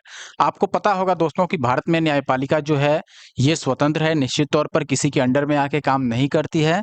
इसलिए ऑप्शन सी तो यहाँ पर सही है, लेकिन हमें गलत बताना है। संसदात्मक सरकार है ही क्योंकि संसद यहाँ विधि का निर्माण करती है, और संघात्मक सरकार भी है क्योंकि संघ में सरकार है। तो जो नहीं है वो है अध्यक्षात्मक सरकार। इट मीन्स ऑप्शन बी जो है वो भारतीय संविधान की विशेषता नहीं है। आप यहाँ एक्सप्लेनेशन में भी देख पाएंगे, अध्यक्षात्मक जो सरकार है ये भारतीय संविधान की विशेषता नहीं है, जबकि बाकी के ये दो तीनों ऑप्शन थे ये भारतीय संविधान की विशेषताएं हैं। ठीक है, अगला सवाल है दोस्तों, भारतीय राजनीतिक पद्धति के बारे में इनमें से कौन सा सही नहीं है। ध्यान दीजिएगा, सही नहीं पूछा गया है। ऑप्शन है धर्मनिरपेक्ष राज्य, ये तो निश्चित तौर पर सही है क्योंकि भारत में आप जब पढ़ेंगे प्रस्तावना वहीं पर धर्मनिरपेक्षता की बात की गई है। संसदीय पद्धति की सरकार, चूंकि संसद यहाँ कानून पारित करता है तो ये तो है ही, संसदीय पद्धति है सरकार में। फिर संघीय नीति ये भी है, क्योंकि अभी हमने देखा था पिछले क्वेश्चन में कि संघात्मक सरकार है यहाँ। अब आता है राष्ट्रपतीय पद्धति की सरकार। तो देखो, राष्ट्रपति होता तो है, लेकिन ऐसा नहीं है कि सरकार राष्ट्रपति की है, और राष्ट्रपति कोई कानून भी ऐसा नहीं है, क्योंकि कानून बनाने का जो अधिकार है यहाँ संसद के पास होता है, ये आपको पता होगा। राष्ट्रपति शासन का प्रमुख जरूर है, लेकिन राष्ट्रपति ऐसा नहीं है कि कोई भी नियम बना सकते हैं बिना संसद के अनुमोदन के। तो यहाँ पर ऑप्शन डी जो है यही गलत है दोस्तों। आप एक्सप्लेनेशन में भी इस चीज को आराम से देख पाएंगे। यहाँ भी ये बात निश्चित तौर पर लिखा गया है कि भारत में राष्ट्रपतीय पद्धति नहीं है, क्योंकि यहाँ पर संसदीय पद्धति की सरकार है। यहाँ राष्ट्रपति शासन का केवल प्रमुख मात्र है, औपचारिक प्रमुख है केवल, यानी कि ऑफिशियली वो प्रमुख है, लेकिन ऐसा नहीं है कि उसका सरकार है। भारतीय संविधान संसदीय लोकतंत्र की व्यवस्था करता है और इसमें धर्मनिरपेक्ष राज्य और संघीय प्रणाली को अपनाया गया है। Next question number 13 IAS pre 2015 का सवाल है। भारत में संसदीय प्रणाली की सरकार है क्यों संसदीय प्रणाली की सरकार है ये बताइए आप। ऑप्शन है पहला, लोकसभा जनता द्वारा प्रत्यक्ष रूप से निर्वाचित होती है, या फिर संसद जो है वो संविधान का संशोधन कर सकती है, फिर राज्यसभा को भंग नहीं किया जा सकता, और मंत्रिपरिषद लोकसभा के प्रति उत्तरदायी है। अब यहाँ आप देखिएगा दोस्तों, अब ध्यान से समझिए, देखिए कथन तो सारे लगभग सही है यहाँ पर, लेकिन यहाँ पर आपको वो कथन चूज करना है जिससे ये क्लियर हो सके कि यहाँ भारत में संसदीय प्रणाली की सरकार है। ऐसा क्यों माना जाए कि संसदीय प्रणाली की सरकार है, इसका क्या कारण हो सकता है? अब देखिए, लोकसभा जनता द्वारा प्रत्यक्ष रूप से निर्वाचित होती है, ये ऐसा कोई कारण नहीं है। संसद संविधान का संशोधन कर सकती है, ये कथन सही है, लेकिन ये कारण नहीं है कि ये मान लिया जाए कि संसदीय प्रणाली की सरकार है। संविधान में संशोधन करती है, ये अलग चीज है, लेकिन सरकार चलाना ये अलग चीज है। राज्यसभा को भंग नहीं किया जा सकता, ये कथन भी सही है, लेकिन यहाँ पर ऐसा नहीं है कि इसके कारण संसद को हम ये बोल देंगे कि संसदीय प्रणाली की सरकार है। अब देखिए, जो कार्यपालिका के प्रमुख सदस्य होते हैं, जिसमें सारे मंत्रीगण आते हैं, तो जो मंत्री परिषद है, ये निश्चित तौर पर लोकसभा के प्रति उत्तरदायी होता है और लोकसभा संसद का हिस्सा है। इसलिए हम ये कहेंगे कि संसदीय प्रणाली की सरकार भारत में है, क्योंकि संसद ही अब सरकार को हैंडल कर रहा है ना। क्योंकि देखो, जो भी मंत्री हैं वो सारे ही सारे संसद के प्रति यानी कि लोकसभा के प्रति अब उत्तरदायी हो गए। तो हम ये मान लेंगे कि भारत में संसदीय प्रणाली की सरकार है और ऑप्शन डी हमारा सही हो गया। आप यहाँ ये चीज देख भी सकते हैं कि भारत में संसदीय प्रणाली की सरकार है, क्योंकि मंत्रिपरिषद लोकसभा के प्रति उत्तरदायी होता है और ऐसा अनुच्छेद 75(3) में यानी 3 में दिया गया है। संसदीय प्रणाली जो शासन प्रणाली है उसको मंत्रिमंडलीय व्यवस्था भी कहते हैं, क्योंकि इसमें एक मंत्रिमंडल होता है जो संसद के प्रति उत्तरदायी होता है। इस शासन व्यवस्था में संसद विधि निर्माण की सर्वोच्च संस्था होती है, जैसा कि भारत में भी है। कार्यपालिका अपने सभी कार्यों के लिए संसद के प्रति उत्तरदायी होती है और कार्यपालिका के जो सदस्य होते हैं संसद के सदस्य होते हैं। देखिए, कार्यपालिका के सदस्य निश्चित रूप से संसद के सदस्य होते हैं और कार्यपालिका तभी तक सत्ता में रह सकती है या काम कर सकती है जब तक कि उसे अपने संसद यानी लोकसभा क्षेत्र का विश्वास प्राप्त रहता है। अगला सवाल है दोस्तों, संसदीय स्वरूप के शासन का प्रमुख लाभ यह है कि अब संसदीय जो शासन प्रणाली है उसका लाभ क्या है? प्रमुख लाभ, कार्यपालिका और विधानमंडल दोनों स्वतंत्र रूप से कार्य करते हैं? बिल्कुल नहीं, ये उसका कोई लाभ नहीं है। यह नीति को निरंतरता प्रदान करता है और यह अधिक दक्ष है। अगला है, कार्यपालिका विधानमंडल के प्रति उत्तरदायी बनी रहती है। सरकार के अध्यक्ष को निर्वाचन के बिना नहीं बदला जा सकता।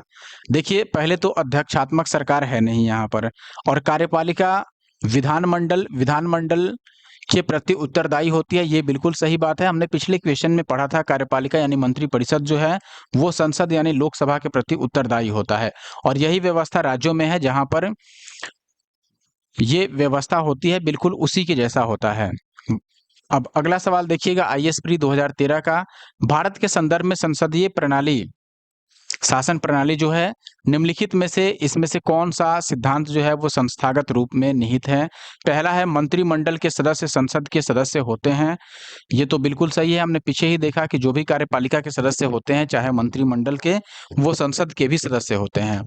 अगला देखिएगा, जब तक मंत्रियों को संसद का विश्वास प्राप्त रहता है तब तक वे अपने पद पर बने रहते हैं। ये भी हमने पिछले क्वेश्चन में देखा कि कोई भी अपने सत्ता पर तभी रह सकता है या फिर कार्य तभी तक कर सकता है जब तक कि वह अपने लोकसभा क्षेत्र से विश्वास का पात्र बना रहे, या विश्वास प्राप्त रहता है जब तक उसको, तब तक वो अपने पद पर आसीन रहता है। अगला है, राज्य का अध्यक्ष ही मंत्रिमंडल का अध्यक्ष होता है।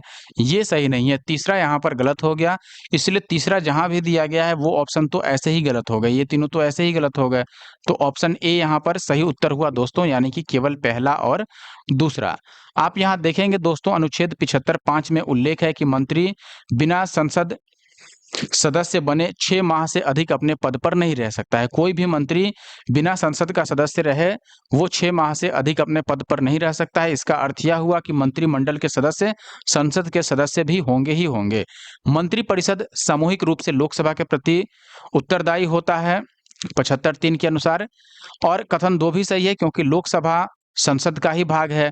भारत में राज्य का अध्यक्ष राष्ट्रपति होता है, जबकि मंत्रिमंडल की अध्यक्षता प्रधानमंत्री करते हैं। तो यहाँ पर ऐसे नहीं कहेंगे कि राष्ट्र के जो अध्यक्ष हैं या फिर राज्य के जो अध्यक्ष हैं वही मंत्रिमंडल के अध्यक्ष होते हैं, ये नहीं कह सकते हैं हम। अगला सवाल दोस्तों, सरकार की संसदीय व्यवस्था के विषय में निम्नलिखित में से कौन सा जो वाक्य है वो सही है, ये आपको बताना है। पहला है, विधायिका न्यायपालिका के प्रति जवाबदेह होता है। देखिए, विधायिका यानी विधि बनाने वाला, आप संसद मान के चलिए, यहाँ पर संसद न्यायपालिका के प्रति कभी भी जवाबदेह नहीं होता है, लेकिन संसद की कोशिश रहती है कि संविधान के सभी नियम कानून को ध्यान में रखते हुए और संवैधानिक दायरे में रहते हुए कोई कानून बनाया जाए। अगला है विधायिका कार्यपालिका के प्रति जवाबदेह होता है। देखिए विधायिका और कार्यपालिका दोनों अपने आप में स्वतंत्र हैं, ठीक है। इसलिए विधायिका और यहाँ कार्यपालिका की बात है। विधायिका और न्यायपालिका और कार्यपालिका, इनकी मैं बात बोल रहा था कि विधायिका या फिर कार्यपालिका दोनों ही अगर न्यायपालिका से आप तुलना करोगे तो न्यायपालिका अपने आप में स्वतंत्र है। और वैसे ही विधायिका भी और कार्यपालिका भी न्यायपालिका से स्वतंत्र है। लेकिन अब तीसरा बोल रहा है कि विधायिका और कार्यपालिका दोनों स्वतंत्र है, ये नहीं है। क्योंकि कार्यपालिका, आपने देखा कि जो कार्यपालिका होता है ये लोकसभा के प्रति जवाबदेह होता है, और लोकसभा का मतलब विधायिका से ही है। यहाँ पर लोकसभा चूंकि संसद का ही अंग है, इसलिए हम ये कहेंगे कि ये तीसरा कथन भी गलत है। अगला आप देखिएगा कि राष्ट्रपति न्यायपालिका के प्रति जवाबदेह है। तो क्या यहाँ पर ऑप्शन डी सही है? बिल्कुल नहीं है, क्योंकि राष्ट्रपति भी न्यायपालिका के प्रति जवाबदेह नहीं होता है। मतलब ये हुआ कि क्या राष्ट्रपति न्यायपालिका यानी कोर्ट, सुप्रीम कोर्ट के अंडर में रह के काम करता है, उसके प्रति जवाबदेह है कि जो भी काम ये करेगा उसका जवाब न्यायपालिका को यानी कि कोर्ट के पास ये जाके सबमिट करेंगे राष्ट्रपति? तो ऐसी व्यवस्था नहीं है। इस प्रकार देखेंगे दोस्तों, यहाँ पर ऑप्शन ई सही हो गया, यानी कि इनमें से कोई भी सही नहीं है। आप एक्सप्लेनेशन भी देख सकते हैं, यहाँ पर क्लियरली मेंशन है। शासन प्रणाली की सामान्यतः यहाँ पर दो पद्धतियां होती हैं, एक तो संसदीय और दूसरा अध्यक्षीय। भारत में ग्रेट ब्रिटेन का अनुसरण करते हुए संसदीय शासन प्रणाली को अपनाया गया है। संसदीय शासन व्यवस्था में व्यवस्थापिका यानी कि विधायिका के सदस्य ही कार्यपालिका का गठन करते हैं, तथा कार्यपालिका व्यवस्थापिका के प्रति उत्तरदायी भी होती है। के प्रति उत्तरदायी होता है। संसदात्मक शासन व्यवस्था में कार्यपालिका विधायिका द्वारा नियंत्रित होती है, ये बात तो फिक्स है, क्योंकि कार्यपालिका विधायिका के प्रति उत्तरदायी ही है। तथा न्यायपालिका कार्यपालिका एवं विधायिका के कार्यों की न्यायिक समीक्षा कर सकती है। राष्ट्रपति न्यायपालिका के प्रति जवाबदेह भी नहीं होता है, इसलिए यहाँ पर विकल्प ई जो था वो सही था। अगला सवाल आप देखिएगा, यहाँ पर पूछा गया है, निम्नलिखित कथनों में से उस एक को चुनिए जो मंत्रिमंडल स्वरूप की सरकार के अंतर्निहित सिद्धांत को अभिव्यक्त करता है।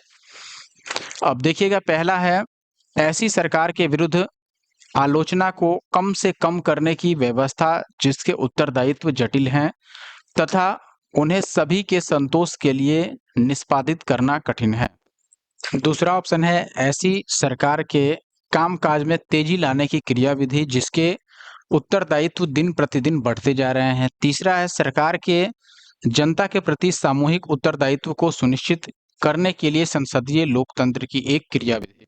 और आखिरी है यहाँ पर उस शासनाध्यक्ष के हाथों को मजबूत करने का एक साधन जिसका जनता पर नियंत्रण ह्रासोन्मुख दशा में है। अब देखिए यहाँ पर सवाल में क्या पूछा गया था आपसे, क्वेश्चन में आपसे ये पूछा गया था कि उस ऑप्शन को चुनना था जो मंत्रिमंडल स्वरूप की जो सरकार है, यानी मंत्रिमंडल व्यवस्था वाली जो सरकार है जिसमें मंत्रिमंडल की व्यवस्था है, इसको दर्शाता हो कि इसकी व्यवस्था क्यों है। अब देखिए यहाँ पर चूंकि भारत में जो है, यहाँ पर जनता डायरेक्ट प्रतिनिधि का चुनाव करती है यानी लोकतंत्र है, तो आप देखिएगा सरकार के जनता के प्रति सामूहिक उत्तरदायित्व को सुनिश्चित करने के लिए ही मंत्रिमंडल की व्यवस्था है। क्योंकि जो मंत्रिमंडल में लोकसभा के सदस्य जो होते हैं वो जनता द्वारा प्रत्यक्ष रूप से चुने जाते हैं, सीधे सीधे तौर पर।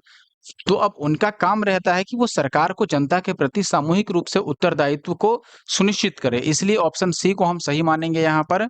और ये चीज आप यहाँ पर भी समझ पाएंगे दोस्तों, संसदीय प्रणाली की जो सरकार है इसमें मंत्रिमंडलीय शासन प्रणाली, इसी को या फिर उत्तरदायी शासन प्रणाली भी कहा जाता है, किसको? संसदीय शासन प्रणाली को। इसमें सरकार यानी मंत्रिपरिषद लोकसभा के प्रति उत्तरदायी होता है, ये तो आपने जाना ही है। फिर लोकसभा सदस्यों का निर्वाचन जनता द्वारा प्रत्यक्ष रूप से किया जाता है, अतः सरकार के जनता के प्रति सामूहिक रूप से उत्तरदायित्व को सुनिश्चित करना ही मंत्रिमंडलीय स्वरूप की सरकार या फिर संसदीय सरकार के अंतर्निहित सिद्धांत हैं। अगला सवाल है राष्ट्रपति पद्धति में समस्त कार्यपालिका की शक्तियां किसमें निहित होती हैं? देखिए जब राष्ट्रपति पद्धति है तो कार्यपालिका की पूरी शक्ति किसके पास रहेगी? राष्ट्रपति के पास, सीधी सी बात है। तो ऑप्शन ए यहाँ पर सही है। ये उतना मुश्किल नहीं था क्योंकि क्वेश्चन ही इस तरीके से लिखा गया है, राष्ट्रपति शासन पद्धति, नाम ही है इसका राष्ट्रपति शासन पद्धति। तो ऐसे में कार्यपालिका की पूरी शक्ति राष्ट्रपति में निहित होगा और इनका प्रयोग प्रयोग जो है वह विधायिका से पृथक और स्वतंत्र रूप से स्वयं या अपने द्वारा चयनित मंत्रियों के माध्यम से कर सकता है निश्चित तौर पर। अगला सवाल है, भारत में राजनीतिक व्यवस्था के मूलभूत लक्षण क्या हैं? आप देखिए, यह एक लोकतांत्रिक गणतंत्र है। दूसरा है, इसमें संसदात्मक रूप की सरकार है। सर्वोच्च सत्ता भारत की जनता में निहित है। और आखिरी है, यह एकीकृत शक्ति का प्रावधान करती है। अब देखिए, यहाँ पर पहला लोकतंत्र चूंकि यहाँ पर है तो ये सही है। अब पहला को जहां भी गलत दिया गया है वो तो ऐसे ही हट जाएगा, यहाँ पर गलत दिया गया है तो ये हट गया। दूसरा कह रहा है इसमें संसदात्मक रूप की सरकार है, तो संसदीय प्रणाली की सरकार है, हम कई क्वेश्चन में देख चुके हैं। दूसरा भी सही है। अब जहां भी दूसरा को गलत बोलता हम काट देते। तीसरा कह रहा है कि सर्वोच्च सत्ता यहाँ जनता के हाथों में है, तो निश्चित रूप से जनता के हाथों में है, तभी तो लोकतंत्र है यहाँ, इसलिए तीसरा भी सही है। और तीसरा सही होने के कारण ये गलत हो गया। और चौथा, यहाँ एकीकृत शक्ति का प्रावधान है, यानी कि पूरी शक्ति एक व्यक्ति के हाथों में है, ऐसा बिल्कुल भी नहीं है, इसलिए ऑप्शन बी सही है। यानी कि पहला, दूसरा और तीसरा सही उत्तर है। अगला जो क्वेश्चन है दोस्तों, निम्नलिखित कथनों पर विचार करना है। भारत एक लोकतांत्रिक राज्य व्यवस्था है। सही है बिल्कुल, क्योंकि लोकतंत्र है यहाँ पर। भारत एक प्रभुता संपन्न राज्य है, तो आपको प्रभुसत्ता संपन्न राज्य है। आपको पता होगा कि जो भारत है ये संप्रभु है, इसलिए ऑप्शन सेकंड जो है या फिर दूसरा कथन ये भी सही है। भारत में लोकतांत्रिक समाज है, बिल्कुल है। भारत एक कल्याणकारी राज्य है, तो ये भी है यहाँ पर, तो चौथा भी सही है। इस प्रकार ऑप्शन डी सही होता है, यानी कि चारों ही सही है। एक्सप्लेनेशन देख लेते हैं। भारतीय संविधान के तहत भारत में एक लोकतांत्रिक राज्य व्यवस्था है तथा यह एक प्रभु सत्ता संपन्न राज्य है। नीति निर्देशक तत्वों के द्वारा संविधान निर्माताओं ने कल्याणकारी राज्य की संकल्पना को भी अभिव्यक्त किया है। साथ ही भारतीय समाज को भी लोकतांत्रिक माना जा सकता है, क्योंकि जब भारत ही में ही लोकतांत्रिक व्यवस्था है, लोकतंत्र की व्यवस्था है, तो भारतीय समाज भी लोकतांत्रिक ही माना जाएगा। अगला क्वेश्चन है, निम्नलिखित में से कौन सी विशेषता भारतीय राजतंत्र की नहीं है? एक, संविधान संगत सरकार, लोकतांत्रिक सरकार, विधि का शासन या फिर सत्तावादी सरकार। निश्चित तौर पर आप देखेंगे दोस्तों, यहाँ पर सत्तावादी सरकार नहीं है, क्योंकि संविधान संगत सरकार है, लोकतांत्रिक है ही, विधि का शासन है ही, तो निश्चित तौर पर यहाँ पर ऑप्शन डी सही होगा। आप देखिएगा, भारतीय शासन प्रणाली में शासन का संचालन संविधान के प्रावधानों के अनुरूप ही होता है। भारत में विधि का शासन है, यहाँ गणतंत्र है, न कि राजतंत्र। राजतंत्र तो अब रहा नहीं। प्रत्येक 5 वर्ष के बाद जनता को अपने प्रतिनिधियों का निर्वाचन कर संविधान संगत लोकतांत्रिक सरकार का गठन करने का मौका मिलता है। और यहाँ सत्तावादी सरकार जो है, इसकी व्यवस्था बिल्कुल भी नहीं है। नेक्स्ट क्वेश्चन आप देखिएगा दोस्तों, यहाँ पर पूछा गया है, केंद्र सरकार और राज्य सरकारों को प्राधिकार प्राप्त होता है किससे? भारतीय संविधान से, भारतीय प्रधानमंत्री से, राष्ट्रपति से या फिर संसद से? तो आप देखेंगे कि प्रधानमंत्री, राष्ट्रपति, संसद, ये सारी व्यवस्था सेम टाइप से राज्य में भी होती है। प्रधानमंत्री के बदले मुख्यमंत्री, राष्ट्रपति के बदले राज्यपाल, संसद के बदले यहाँ पर भी व्यवस्था है। तो आप देखेंगे कि भारतीय संविधान से ये सारी चीजें प्राप्त होती है, चाहे वह राज्य सरकार को मिले या फिर केंद्र सरकार को। आप देखेंगे केंद्र सरकार और राज्य सरकारों के जो अधिकार का स्रोत है वो भारतीय संविधान है। संघीय शासन प्रणाली के अनुरूप केंद्र और राज्य के मध्य विधायी, प्रशासनिक और आर्थिक शक्तियों का विभाजन भारतीय संविधान में स्पष्ट तौर पर किया गया है। अगला सवाल आप देखिएगा, यहाँ पर 2 कथन दिए गए हैं। पहला कथन है और दूसरा कथन जो है वो कारण है आर, उसका आपको बताना है कि इसका कारण सही है या फिर गलत है, और दोनों कथन अपने आप में भी सही है या गलत है। पहला, भारत एक लोकतांत्रिक देश है, ये कथन तो सही है। दूसरा, भारत का अपना एक संविधान है। तो बताओ, भारत का अपना एक संविधान है, कथन तो ये भी सही है, लेकिन क्या हम ये मान लें कि भारत का अपना एक संविधान है इसलिए यह लोकतांत्रिक है? तो ऐसा बिल्कुल नहीं है, क्योंकि लोकतंत्र होने का जो क्राइटेरिया है वो अलग है और संविधान होना अलग चीज है। अब ऑप्शन एक बार हम देख लेते हैं। ऑप्शन की बात करें, आप देखेंगे यहाँ पर ए और आर दोनों सही है। ये पहला दिया गया है कि ए और आर दोनों सही है, साथ ही आर एक ही सही व्याख्या करता है। देखो, दोनों सही तो है, लेकिन आर एक ही व्याख्या सही नहीं कर रहा है। दूसरा है, ए और आर दोनों सही है, लेकिन आर एक ही व्याख्या सही नहीं करता है, तो ऑप्शन बी सही हो गया। क्योंकि संविधान होना अलग चीज है और लोकतंत्र होना अलग चीज है। लोकतंत्र की परिभाषा है जहां जनता सीधे प्रतिनिधि को चयन करती है, उसको लोकतंत्र हम बोलते हैं, वहां की व्यवस्था को। और संविधान में जरूरी नहीं है कि लोकतंत्र की व्यवस्था हो। संविधान में जैसी चीजें लिखी जाएंगी उसका प्रतिपालन होगा। आप देखिएगा कि भारत लोकतांत्रिक देश है और इसका प्रमाण संविधान की उद्देशिका के प्रारंभिक शब्दों जैसे हम भारत के लोग भारत को संपूर्ण प्रभुत्व संपन्न समाजवादी पंथनिरपेक्ष लोकतंत्रात्मक गणराज्य बनाने के लिए और इस तरीके से पूरा उद्देशिका लिखा गया है। इससे ये पता चल जाता है कि भारत जो है वो लोकतांत्रिक देश है। लोकतंत्र शासन का वह रूप होता है जिसमें सभी महत्वपूर्ण निर्णय जनता द्वारा चुने गए प्रतिनिधियों द्वारा संयुक्त रूप से लिया जाता है। भारत में भी शासन के लोकतांत्रिक रूप को अपनाया गया है। भारत का अपना लिखित संविधान है, ये भी सही है और ये विश्व का सबसे बड़ा लिखित संविधान है। लेकिन फिर भी देखेंगे कि ए और आर दोनों सही है, लेकिन आर एक ही सही व्याख्या नहीं करता है। नेक्स्ट क्वेश्चन देखिएगा, निम्न में से कौन सुशासन की विशेषता नहीं है? सुशासन की व्यवस्था या फिर सुशासन में क्या विशेषता नहीं हो सकती है? जवाबदेही। देखिए, जवाबदेही तो लेना ही पड़ेगा अपने कार्य के प्रति, अपनी जनता के प्रति, तभी तो सुशासन मानेंगे। पारदर्शिता भी रखना पड़ेगा। पारदर्शिता नहीं रहेगा तो यही होगा कि भाई पैसा किधर चला गया कुछ अता पता नहीं चलेगा जनता को। इसलिए पारदर्शिता भी जरूरी है सुशासन की सरकार में। कानून का नियम होना ही चाहिए, तभी तो सभी लोग उसका पालन करेंगे। और है लाल फीताशाही। लाल फीताशाही बिल्कुल भी नहीं चलेगा, इसलिए ऑप्शन डी जो है यही यहाँ पर सही उत्तर होगा। सुशासन की ये व्यवस्था नहीं है। आप देखेंगे लाल फीताशाही जो है ये सुशासन की विशेषता नहीं है, जबकि हिस्सेदारी, जवाबदेही, पारदर्शिता, कानून का नियम, सर्वसम्मति से निर्णय लेना, दक्षता एवं प्रभावशीलता आदि सुशासन की विशेषताएं हैं। नेक्स्ट क्वेश्चन यानी क्वेश्चन नंबर 25। आप देखिएगा यहाँ पूछा गया है कल्याणकारी राज्य यानी वेलफेयर स्टेट का क्या उद्देश्य है? अधिकतम संख्या का अधिकतम कल्याण सुनिश्चित करना। दूसरा है कमजोर वर्गों के कल्याण का प्रबंध करना। सभी नागरिकों को स्वास्थ्य सुविधाएं प्रदान करना। उपरोक्त में से कोई नहीं। देखिए, अब अगर आप ध्यान से समझिए, अधिकतम संख्या का अधिकतम कल्याण सुनिश्चित करना, लेकिन संख्या में ये नहीं क्लियर किया गया कि किसको। दूसरा है जैसे कमजोर वर्गों का कल्याण का प्रबंध करना, तो ये सही है। तीसरा है सभी नागरिकों के स्वास्थ्य की सुविधाएं प्रदान करना।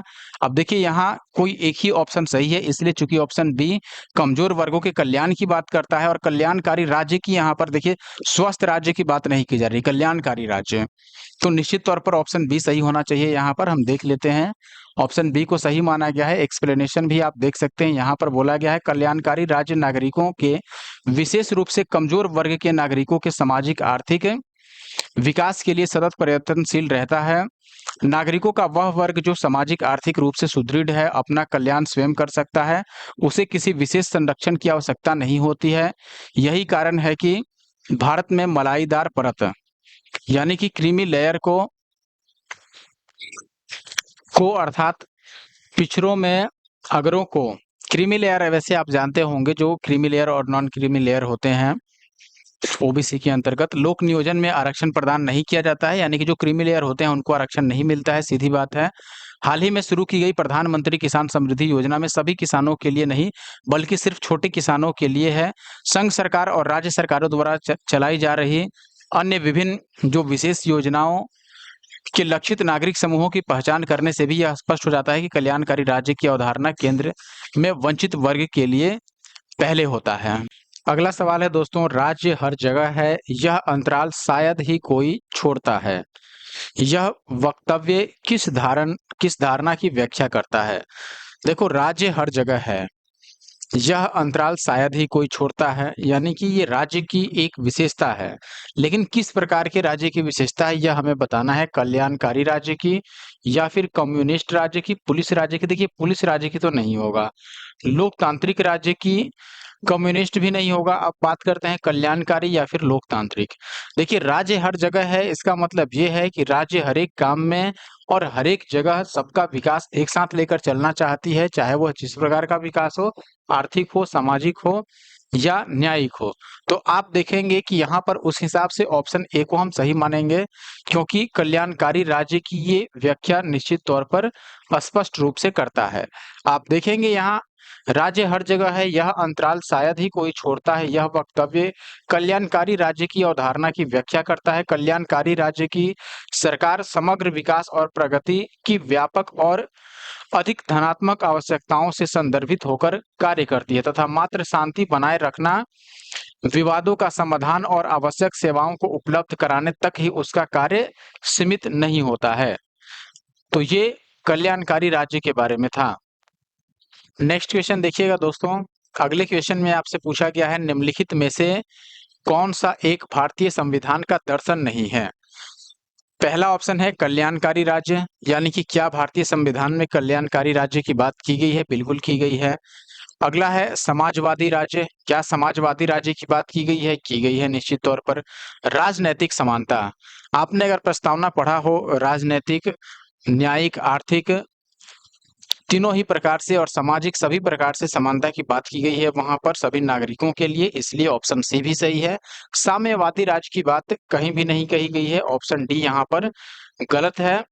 यानी कि ऑप्शन डी आपका करेक्ट आंसर है। क्यों? क्योंकि साम्यवादी की एक प्रमुख विशेषता ये भी होता है कि वहां पर एक ही दल का शासन रहता है।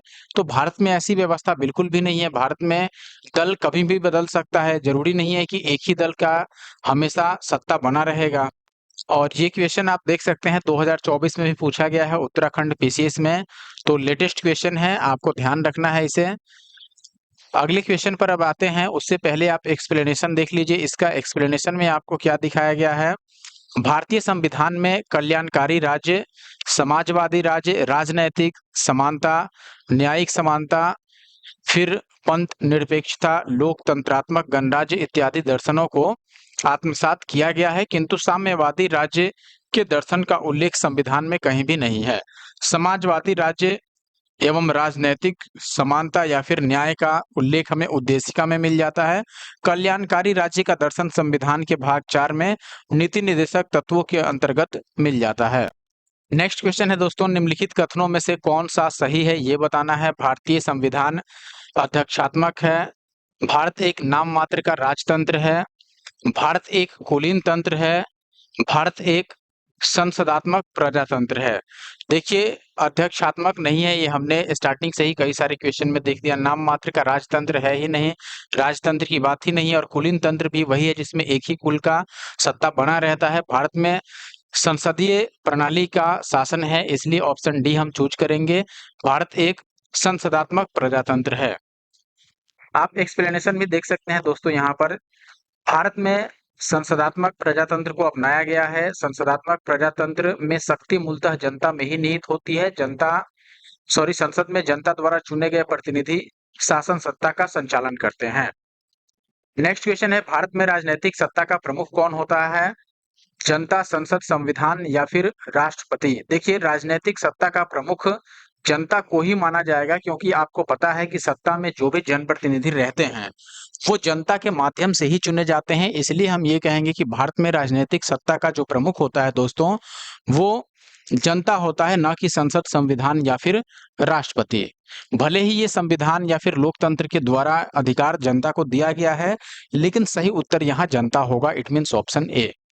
अगला क्वेश्चन पर आने से पहले आप एक्सप्लेनेशन देख लीजिए। भारत में राजनीतिक सत्ता का प्रमुख स्रोत जो होता है वो देश की जनता है, क्योंकि भारत का संविधान आरंभ होता है हम भारत के लोग, इसी वाक्य से। साथ ही भारत एक लोकतंत्रात्मक राज्य है, अर्थात भारत में राज्य सत्ता जनता में ही निहित है। जनता को अपने प्रतिनिधि निर्वाचित करने का अधिकार है, जो जनता का स्वामी न होकर के जनता के सेवक होते हैं। अगला सवाल है आपके पास क्वेश्चन नंबर 30। आप देखेंगे निम्नांकित में से कौन एक अध्यक्षात्मक शासन प्रणाली का आधारभूत तत्व है। तो देखिए संविधान की कठोरता, फिर एकल कार्यपालिका। अब अगर आप अध्यक्षात्मक की बात करें तो यहाँ एकल कार्यपालिका सही हो जाएगा, क्योंकि अध्यक्ष के बारे में बात की गई है, यहाँ एक ही अध्यक्ष होता है, इसलिए एकल कार्यपालिका जो कि अध्यक्ष में निहित होती है, आप ऐसे कह सकते हैं। इसमें व्यवस्थापिका की सर्वोच्चता या फिर अवशिष्ट सरकार अधिकार राज्यों के पास होना, ऐसी कोई विशेषता नहीं होती है, इसलिए ऑप्शन बी को हम सही मानेंगे। और यहाँ पर भी ये चीज मेंशन किया गया है दोस्तों, अध्यक्षात्मक शासन प्रणाली जो होता है इसमें एकल कार्यपालिका होती है और इसमें सत्ता जो होती है वो केंद्रीकृत होती है, यानी कि एक व्यक्ति के हाथों में केंद्रित होती है। अगला सवाल आप देखेंगे दोस्तों, निम्नलिखित में से कौन सही है? अध्यक्षात्मक शासन प्रणाली की विशेषता आपको बताना है कौन सही है विशेषता। कार्यकारिणी का प्रमुख राष्ट्रपति होता है, फिर राष्ट्रपति अपने मंत्री परिषद का चयन स्वयं करता है। ये दोनों सही माने जा सकते हैं, क्योंकि देखो प्रमुख यदि राष्ट्रपति हुआ यानी कि अध्यक्ष वही हुए, और अगर अध्यक्ष राष्ट्रपति है तो उसके पास सभी प्रकार के अधिकार और शक्तियां हैं, तो अपने मंत्री परिषद का चयन वह स्वयं निश्चित तौर पर कर सकता है। राष्ट्रपति व्यवस्थापिका को भंग नहीं कर सकता और इसमें सभी सही है। तो देखिए अब दो ऑप्शन तो यहाँ सही दिख रहा है, इसके हिसाब से तो हमको डी ही लगाना पड़ेगा, सी को लगा नहीं सकते हैं। तो ऑप्शन डी यहाँ सही है, बाकी डिटेल हम यहाँ पर देख पाएंगे। आप यहाँ देखिएगा कि अध्यक्षात्मक जो शासन प्रणाली की विशेषता है, इसमें कार्यकारिणी का प्रमुख राष्ट्रपति होता है और इसलिए चूंकि वह प्रमुख है, अपने मंत्रिपरिषद का चयन वह स्वयं अपने बुद्धि और विवेक से करता है। राष्ट्रपति संसद को भंग नहीं कर सकता है, इसलिए तीनों ही कथन यहाँ पर सही है। तो ये भी याद रखिए कि राष्ट्रपति संसद को भंग नहीं कर सकता है, भले ही अध्यक्षात्मक सरकार क्यों ना हो। और फिर प्रेसिडेंशियल शासन की बात की जा रही है, इसका जो उदय हुआ था ये सबसे पहले किस देश में हुआ था? यूगोस्लाविया, मिस्र, स्विट्जरलैंड या फिर यूएसए? तो निश्चित रूप से यूएसए में अध्यक्षात्मक सरकार सबसे पहले स्टार्ट हुआ था। तो ऑप्शन डी आपको याद रखना है, अमेरिका। देखिए अध्यक्षात्मक शासन व्यवस्था का उदय सर्वप्रथम संयुक्त राज्य अमेरिका में हुआ। इस शासन प्रणाली में प्रमुख कार्यकारी शक्ति राष्ट्रपति के पास होती है, वह लोगों द्वारा प्रत्यक्ष या अप्रत्यक्ष रूप से निश्चित अवधि के लिए चुना जाता है। इस शासन प्रणाली में कार्यपालिका विधायिका से अलग होती है, यानी कार्यपालिका और विधायिका दोनों अलग होती है, जबकि हमने देखा कि हमारे यहाँ कार्यपालिका विधायिका के प्रति उत्तरदायी होती है। अगले क्वेश्चन पर आते हैं। अगला सवाल है, भारत में प्रजातंत्र किस तथ्य पर आधारित है? क्यों प्रजातंत्र है ऐसा आपको बताना है। क्योंकि लिखित संविधान है, ऐसा इसलिए प्रजातंत्र। भारत में प्रजातंत्र प्रजातंत्र और राजतंत्र में कंफ्यूज नहीं होना है। प्रजातंत्र का मतलब जहां प्रजा के हाथों में तंत्र हो, तंत्र का मतलब शक्ति हो, या फिर प्रजा, देखो लोकतंत्र यानी लोगों का सरकार, यानी कि लोगों द्वारा चुने गए प्रतिनिधियों का सरकार। वैसे ही प्रजा और लोक में अंतर नहीं है, तो इसीलिए प्रजातंत्र कहिए या लोकतंत्र कहिए, दोनों एक ही है। तो भारत में लोकतंत्र क्यों है ऐसे आपको बताना है। क्या संविधान लिखित होने से लोकतंत्र मान लिया जाएगा? बिल्कुल नहीं। लोकतंत्र या प्रजातंत्र का मतलब है कि जो भी सरकार में सत्तारूढ़ पार्टी होगी वो प्रजा द्वारा या फिर लोगों द्वारा यानी कि जनता द्वारा चुना जाएगा, और जनता द्वारा जो चुने गए प्रतिनिधि होते हैं वही सत्ता का संचालन करते हैं। अब देखिए यहाँ मौलिक अधिकार प्रदान किए गए हैं, तो क्या इससे लोकतंत्र साबित हो जाता है? बिल्कुल नहीं। जनता को सरकारों को चुनने और बदलने का अधिकार प्राप्त है, बिल्कुल ये एक सही विशेषता है लोकतंत्र की, इसलिए हम ये बोलेंगे कि ऑप्शन सी सही है। और नीति निर्देशक तत्व ये लोकतंत्र की कोई ऐसी विशेषता नहीं है जिसका होना अनिवार्य है, तो ऑप्शन सी को हम यहाँ सही मानेंगे।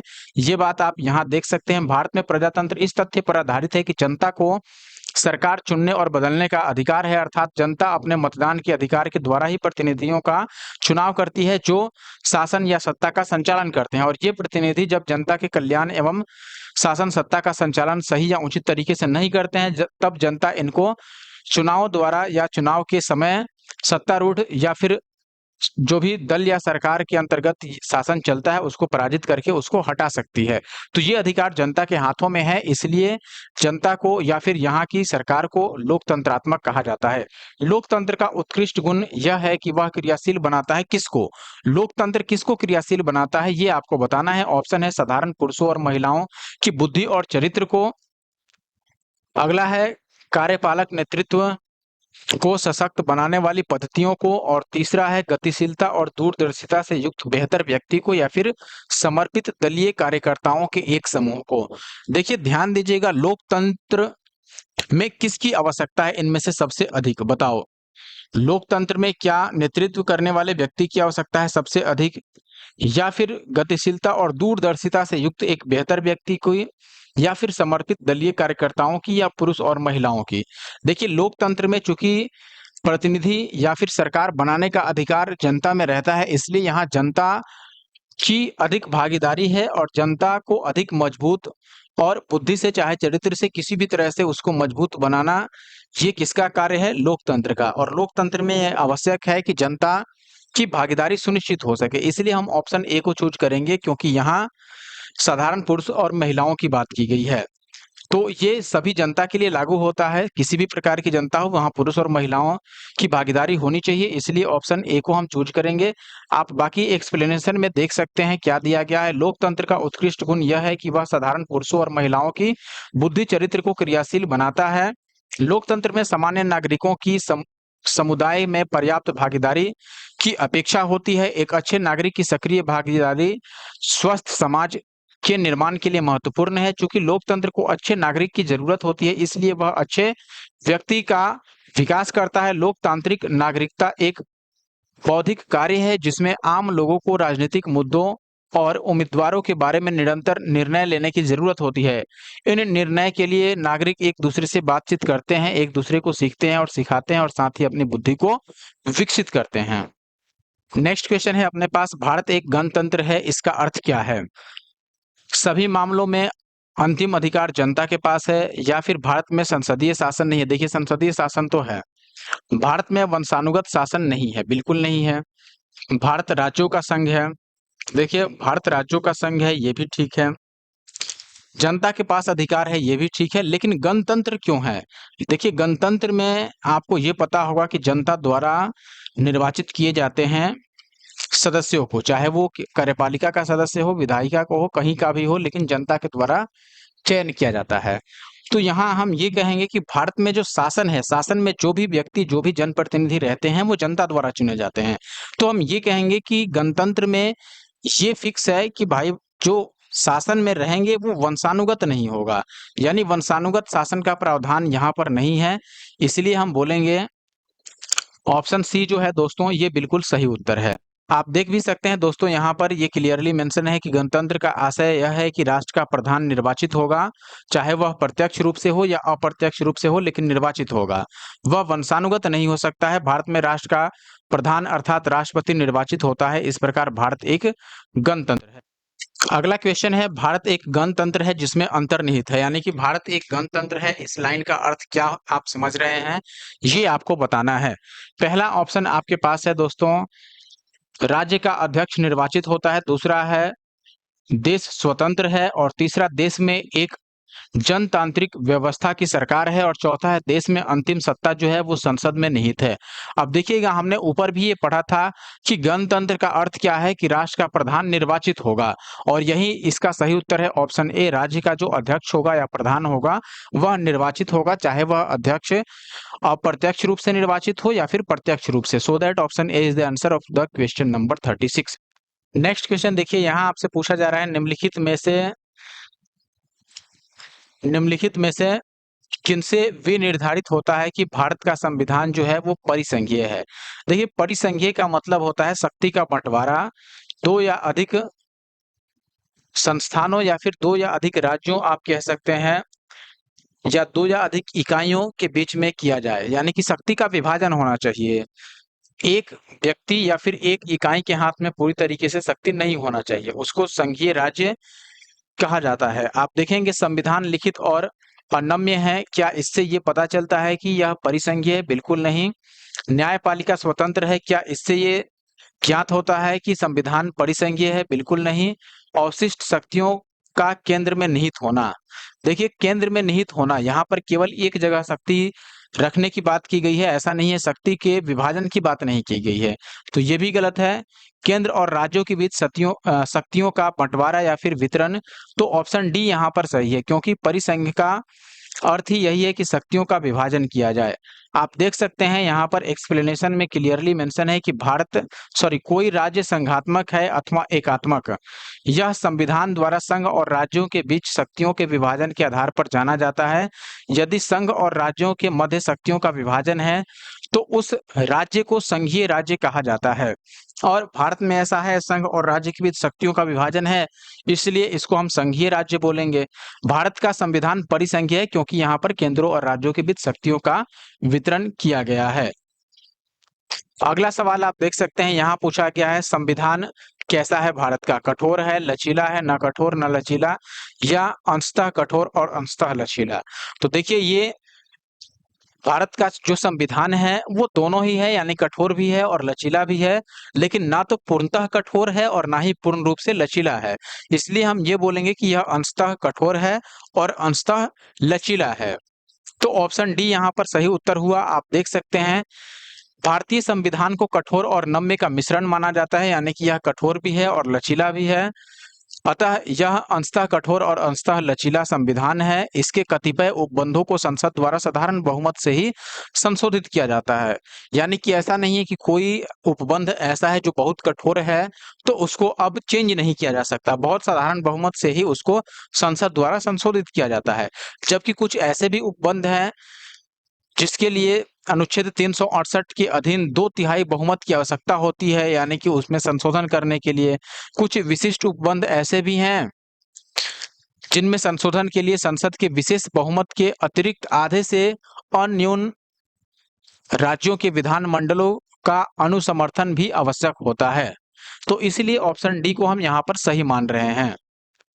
नेक्स्ट क्वेश्चन जो आपके सामने है दोस्तों, भारत की संसदीय शासन प्रणाली एवं ब्रिटेन की संसदीय शासन प्रणाली में अंतर का बिंदु निम्नलिखित में से कौन है? क्यों दोनों में अंतर है और क्या अंतर है?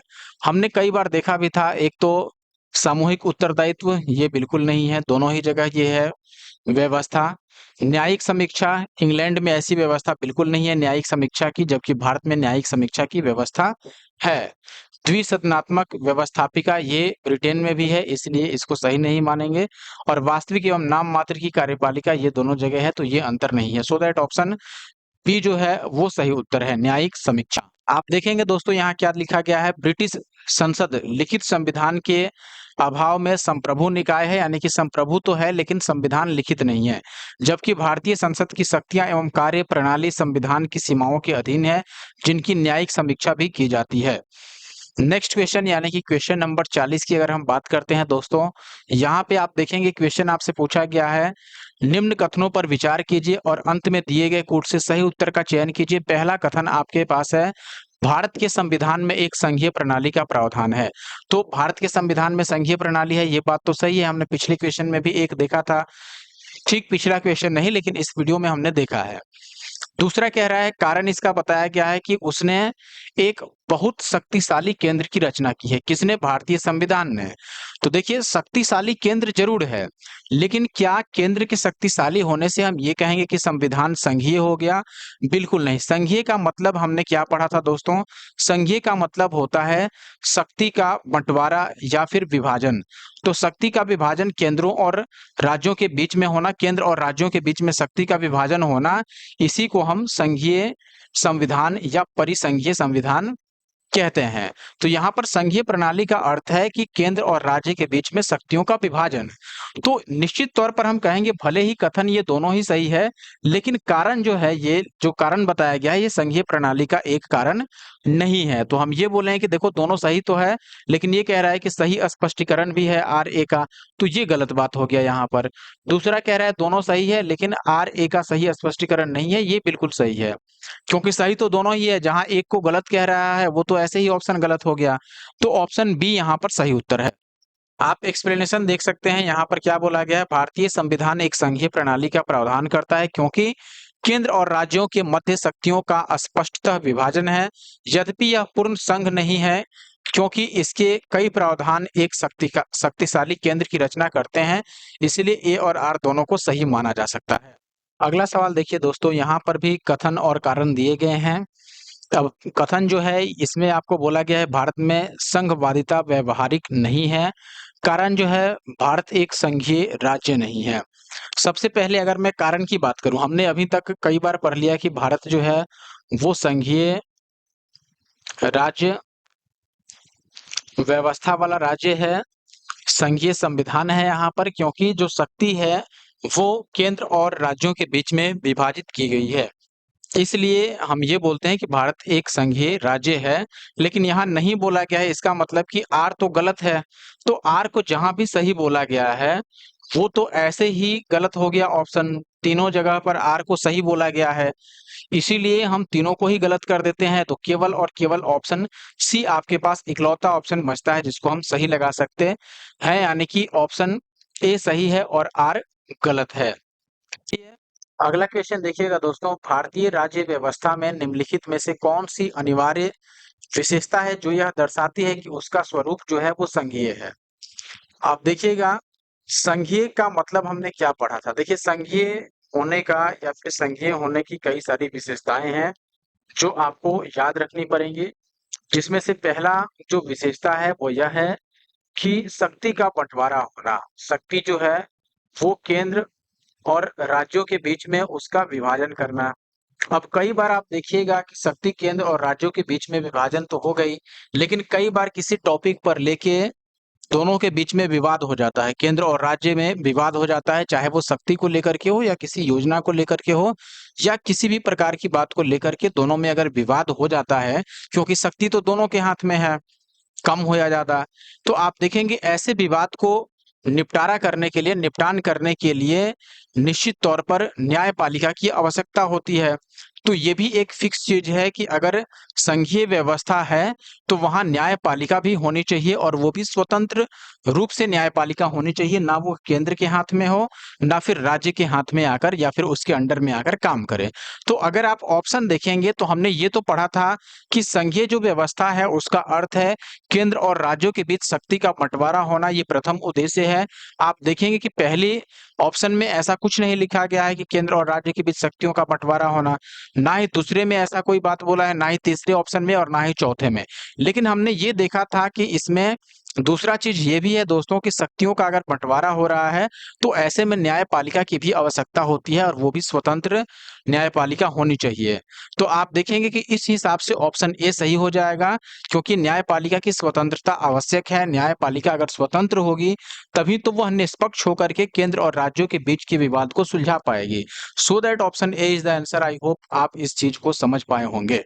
आगे बढ़ता हूं मैं, और अगर समझ गए और अभी तक दोस्तों आपने लाइक नहीं किया है और आप हमारे YouTube channel the GA solver पे नए हैं लेकिन अभी तक आपने इसको सब्सक्राइब नहीं किया है, तो सबसे पहला काम होना चाहिए आपका कि आप हमारे YouTube channel the GA solver को सब्सक्राइब कीजिए, और अगर आपने लाइक नहीं किया है तो वीडियो को लाइक कीजिए और साथ ही साथ कमेंट जरूर कीजिए।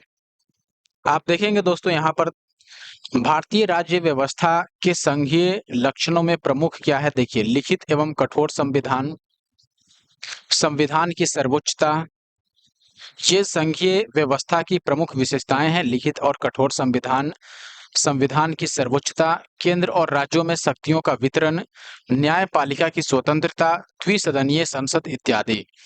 इनमें से न्यायपालिका की स्वतंत्रता का सुरक्षित होना संघीय प्रणाली की अनिवार्य शर्त है, क्योंकि न्यायपालिका के पास ही संविधान की व्याख्या की शक्ति होती है, ताकि संघीय संरचना में संविधान के मूलभूत प्रावधानों को केंद्र द्वारा एक पक्षीय रूप में परिवर्तित न किया जा सके।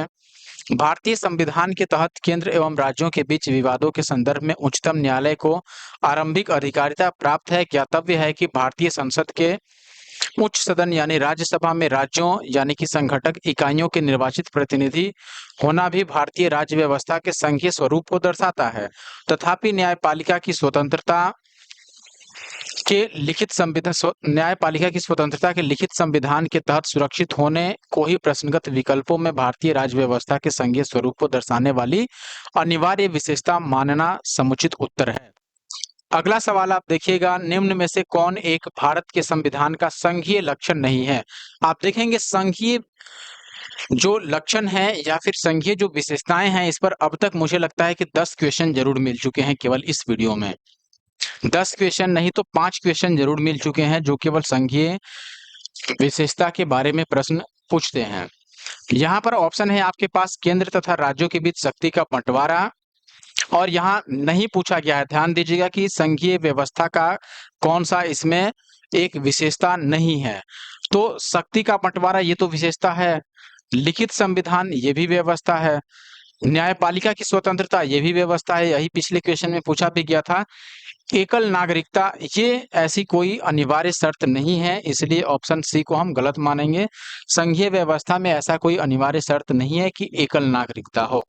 आप देखेंगे यहाँ पर एकल यानी कि एक हरी नागरिकता भारत में संविधान का संघीय लक्षण नहीं है। भारतीय संविधान में एकात्मक और संघात्मक दोनों ही विशेषताएं मौजूद हैं। भारतीय संविधान के संघात्मक लक्षणों में लिखित संविधान, कठोर संविधान, केंद्र तथा राज्यों के बीच शक्तियों का वितरण, न्यायपालिका की सर्वोच्चता, स्वतंत्रता, द्विसदनीय विधानमंडल इत्यादि है। जबकि एकात्मक लक्षणों में आप देखेंगे एकल नागरिकता है, राज्यपालों की राष्ट्रपति द्वारा नियुक्ति है, आपातकाल की घोषणा है, समझौते को लागू करने में संसद की शक्ति इत्यादि का उल्लेख है, जिससे यह ज्ञात होता है कि यहाँ एकात्मक व्यवस्था भी है।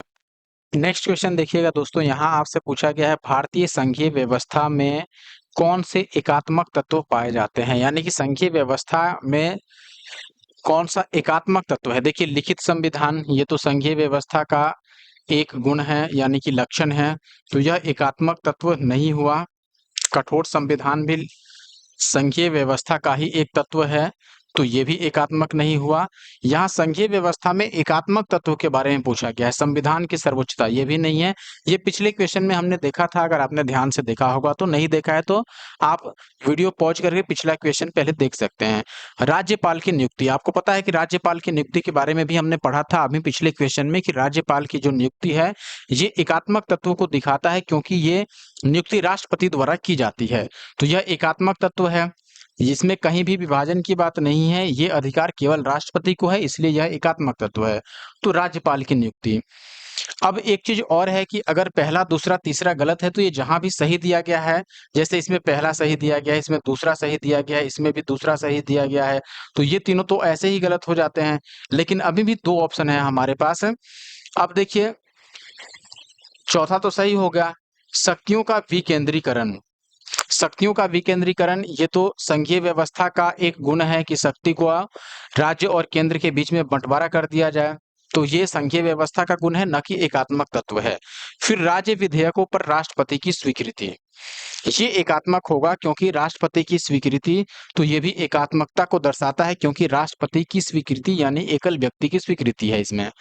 अब देखिएगा संवैधानिक संकट, ये भी निश्चित तौर पर एकात्मक को दर्शाता है। संवैधानिक संकट की स्थिति में आप देखेंगे राष्ट्रपति शासन का लागू हो जाना या केंद्र द्वारा फैसला लिया जाना, तो ये भी एकात्मकता को दर्शाता है।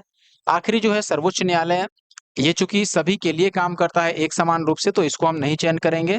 तो आप देखेंगे कि चौथा, छठा और सातवां सही उत्तर है, यानी कि ऑप्शन डी यहाँ पर जो है वो एकात्मकता को दर्शाने वाले तत्व हैं, इसलिए ऑप्शन डी सही हुआ यहाँ। आप देखेंगे एक्सप्लेनेशन में विकल्प डी को सही माना गया है। बाकी जो चौथा, छठा और सातवां जो कथन है, वो तत्व जो भी हैं, वो परिसंघीय व्यवस्था के एकात्मक तत्व यानी यूनिटरी एलिमेंट्स या फिर फीचर्स को दर्शाते हैं। क्रम संख्या 1, 3, 4 पर उपस्थित सभी तत्व परिसंघीय व्यवस्था के अनिवार्य तत्व हैं। 5 पर जो लिखा गया है, 5 पर क्या लिखा गया था मैं ये भी बता देता हूँ। 5 में था शक्तियों का विकेंद्रीकरण। अब ये देखेंगे यदि हम शक्तियों के विभाजन के पर्यायवाची के रूप में लें तो वह परिसंघीय व्यवस्था का कारक है, यानी कि जो मैंने बोला आपको केंद्र और राज्यों के बीच शक्ति का विभाजन। अब देखेंगे परिसंघीय व्यवस्था के अन्य सभी तत्व इसी तत्व से निकलते हैं। हमारी राज्य व्यवस्था आधिकारिक रूप से परिसंघीय है, लेकिन वह संघ सरकार यानी यूनियन गवर्नमेंट की तरफ झुकी हुई है। क्यों झुकी हुई है देखेंगे आप, इन सभी कथनों से ये स्पष्ट हो जाएगा आपको। जैसे राज्यपाल की नियुक्ति एवं कतिपय उपबंध जो है, ये सारी चीजें राष्ट्रपति के हाथ में है। राज्यों में संवैधानिक तंत्र की विफलता संबंधी उपबंध, जैसे जब संवैधानिक तंत्र की विफलता होती है या फिर ऐसा कोई व्यवस्था है जो राज्य से नहीं संभल पा रहा है, तो ऐसे में राष्ट्रपति शासन को लागू किया जाना। फिर आगे आप देखेंगे समवर्ती सूची और उसमें प्रगणित विषयों पर संघ की अध्यारोही विधायी शक्ति, राज्यों का नाम और भूगोल यानी राज्य क्षेत्र में बदलने की संसद की शक्ति, जैसे राज्य का नाम बदलना या फिर राज्य का क्षेत्र एरिया बदलना, ये संसद के पास शक्ति होती है, तो ये भी कहीं ना कहीं केंद्र की ओर झुका हुआ है। राज्यों की कमजोर वित्तीय शक्तियां, जैसे किसी राज्य की वित्तीय शक्ति अधिक होना, किसी का कम होना। फिर संविधान संशोधन में राज्यों की अपेक्षाकृत निर्बल भूमिका, यानी संवैधानिक संशोधन में राज्य की जो भूमिका होती है वो बहुत कम होती है केंद्र के अपेक्षा में। अखिल भारतीय सेवा संबंधी वैधानिक एवं अन्य विधिक उपबंध, राज्यसभा में राज्यों का असमान प्रतिनिधित्व, और जैसे राज्यसभा में सभी राज्यों के लिए प्रतिनिधित्व समान नहीं है, किसके लिए संख्या अधिक है, किसी के लिए कम है, और संबंधित राज्य का हित सुनिश्चित करने के लिए राज्यसभा की कमजोर भूमिका, जैसे संवैधानिक लक्षण हमारी राज्य व्यवस्था के एकात्मक तत्व हैं, जिनके कारण हमारा संविधान पूर्ववर्ती परिसंघीय संविधानों से सुभिन्न हो जाता है। अब अगला और इस वीडियो का आखिरी क्वेश्चन हम देखेंगे दोस्तों। और ये क्वेश्चन जो है ये छत्तीसगढ़ पीसीएस में पूछा गया है, और ध्यान रखिए छत्तीसगढ़ पीसीएस में बहुत अच्छे लेवल के क्वेश्चन पूछे जाते हैं। आप देखिएगा लास्ट क्वेश्चन जो है 45, इसमें आपसे पूछा गया है निम्नलिखित में से कौन सा भारतीय संघीय व्यवस्था में एकात्मक तत्व है। तो ये पिछले क्वेश्चन जैसा ही हो गया। शक्तियों का विकेंद्रीकरण हमने देखा कि ये तो परिसंघीय व्यवस्था का एक लक्षण है।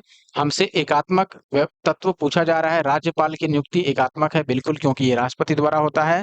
राज्यसभा में असमान प्रतिनिधित्व, ये भी एकात्मकता को दर्शाता है, क्योंकि ये राज्य के हाथ में नहीं है। फिर न्यायिक पुनर्विलोकन, फिर अखिल भारतीय सेवाएं, अखिल भारतीय सेवाएं भी एकल तत्व है। फिर द्विसदनात्मक व्यवस्थापिका, ये नहीं है। तो देखिए 3, 2 और 5 ये तो होना चाहिए। तो 3, 2 और 5 ये ऑप्शन बी में है। ठीक है, ऑप्शन बी में ये दिया गया है। इसलिए दोस्तों हम बोलेंगे कि जो क्वेश्चन नंबर 45 है इसका जो सही उत्तर हुआ ये ऑप्शन बी हुआ। अब आप बोलेंगे कि देखो यहाँ एक दिया है और एक को हमने बोला कि ये गलत है, एकात्मकता को नहीं दर्शाता है, तो ये गलत हो गया। ठीक है, फिर देखिएगा कि द्विसदनात्मक व्यवस्था नहीं है, तो जहां 6 होगा वो भी गलत है। 6 इसमें भी है, इसमें भी है, तो ये भी गलत हो गया। फिर आप देखेंगे कि 3 चूंकि सही है और ऑप्शन डी में 3 नहीं दिया गया है, इसलिए ये भी गलत हो गया। और उपयुक्त में से कोई सही नहीं है, ऐसा तो होगा नहीं, क्योंकि 3-3 जहाँ पर सही है, तो ऑप्शन बी सही उत्तर था। दोस्तों इस वीडियो में इतना ही। बाकी मैं चाहूंगा कि अगर आपने हमारे YouTube channel the GS solver को नहीं सब्सक्राइब किया है तो दोस्तों प्लीज सब्सक्राइब कर लीजिए। अपने दोस्तों के साथ इसे शेयर भी किया कीजिए, क्योंकि जब भी किसी वीडियो पर व्यूज अधिक आते हैं तो मैं बिल्कुल ये सोच के चलता हूं कि ये ऐसा टॉपिक है, ऐसा सब्जेक्ट है जिसका डिमांड अधिक है आप लोगों के बीच में या फिर मेरे व्यूअर्स के बीच में। तो किसी भी वीडियो पर अगर व्यूज अधिक आता है, अधिक लाइक आते हैं, सब्सक्राइबर्स उस पर अधिक गेन होते हैं, तो ये उससे पता चलता है कि ये वीडियो जो है वो सब्सक्राइबर्स को, व्यूअर्स को ज्यादा पसंद आ रहा है, और फिर उसी टॉपिक पे और अधिक वीडियो लाने का संभावना बन जाता है। तो निश्चित तौर पर आप सभी वीडियो को एक समान रूप से लाइक किया कीजिए और सबको शेयर कीजिए, क्योंकि सारी वीडियो आपके हित में बनाई जा रही हैं। और अगर आप लाइक शेयर करेंगे, वीडियो पे रीच बढ़ेगा, तो उससे मोटिवेशन लेवल और हाई रहेगा, और डेली वीडियो आपको मिलता रहेगा हमारे YouTube channel the GS solver पर। तो आप अपने तरफ से बिल्कुल अपना काम करते रहिए, पढ़ाई जारी रखिए, लेकिन जब भी वीडियो देखें तो प्लीज एक लाइक, कमेंट और शेयर करके जाएं। अब मैं मिलूंगा नेक्स्ट वीडियो में। Thank you for watching the video.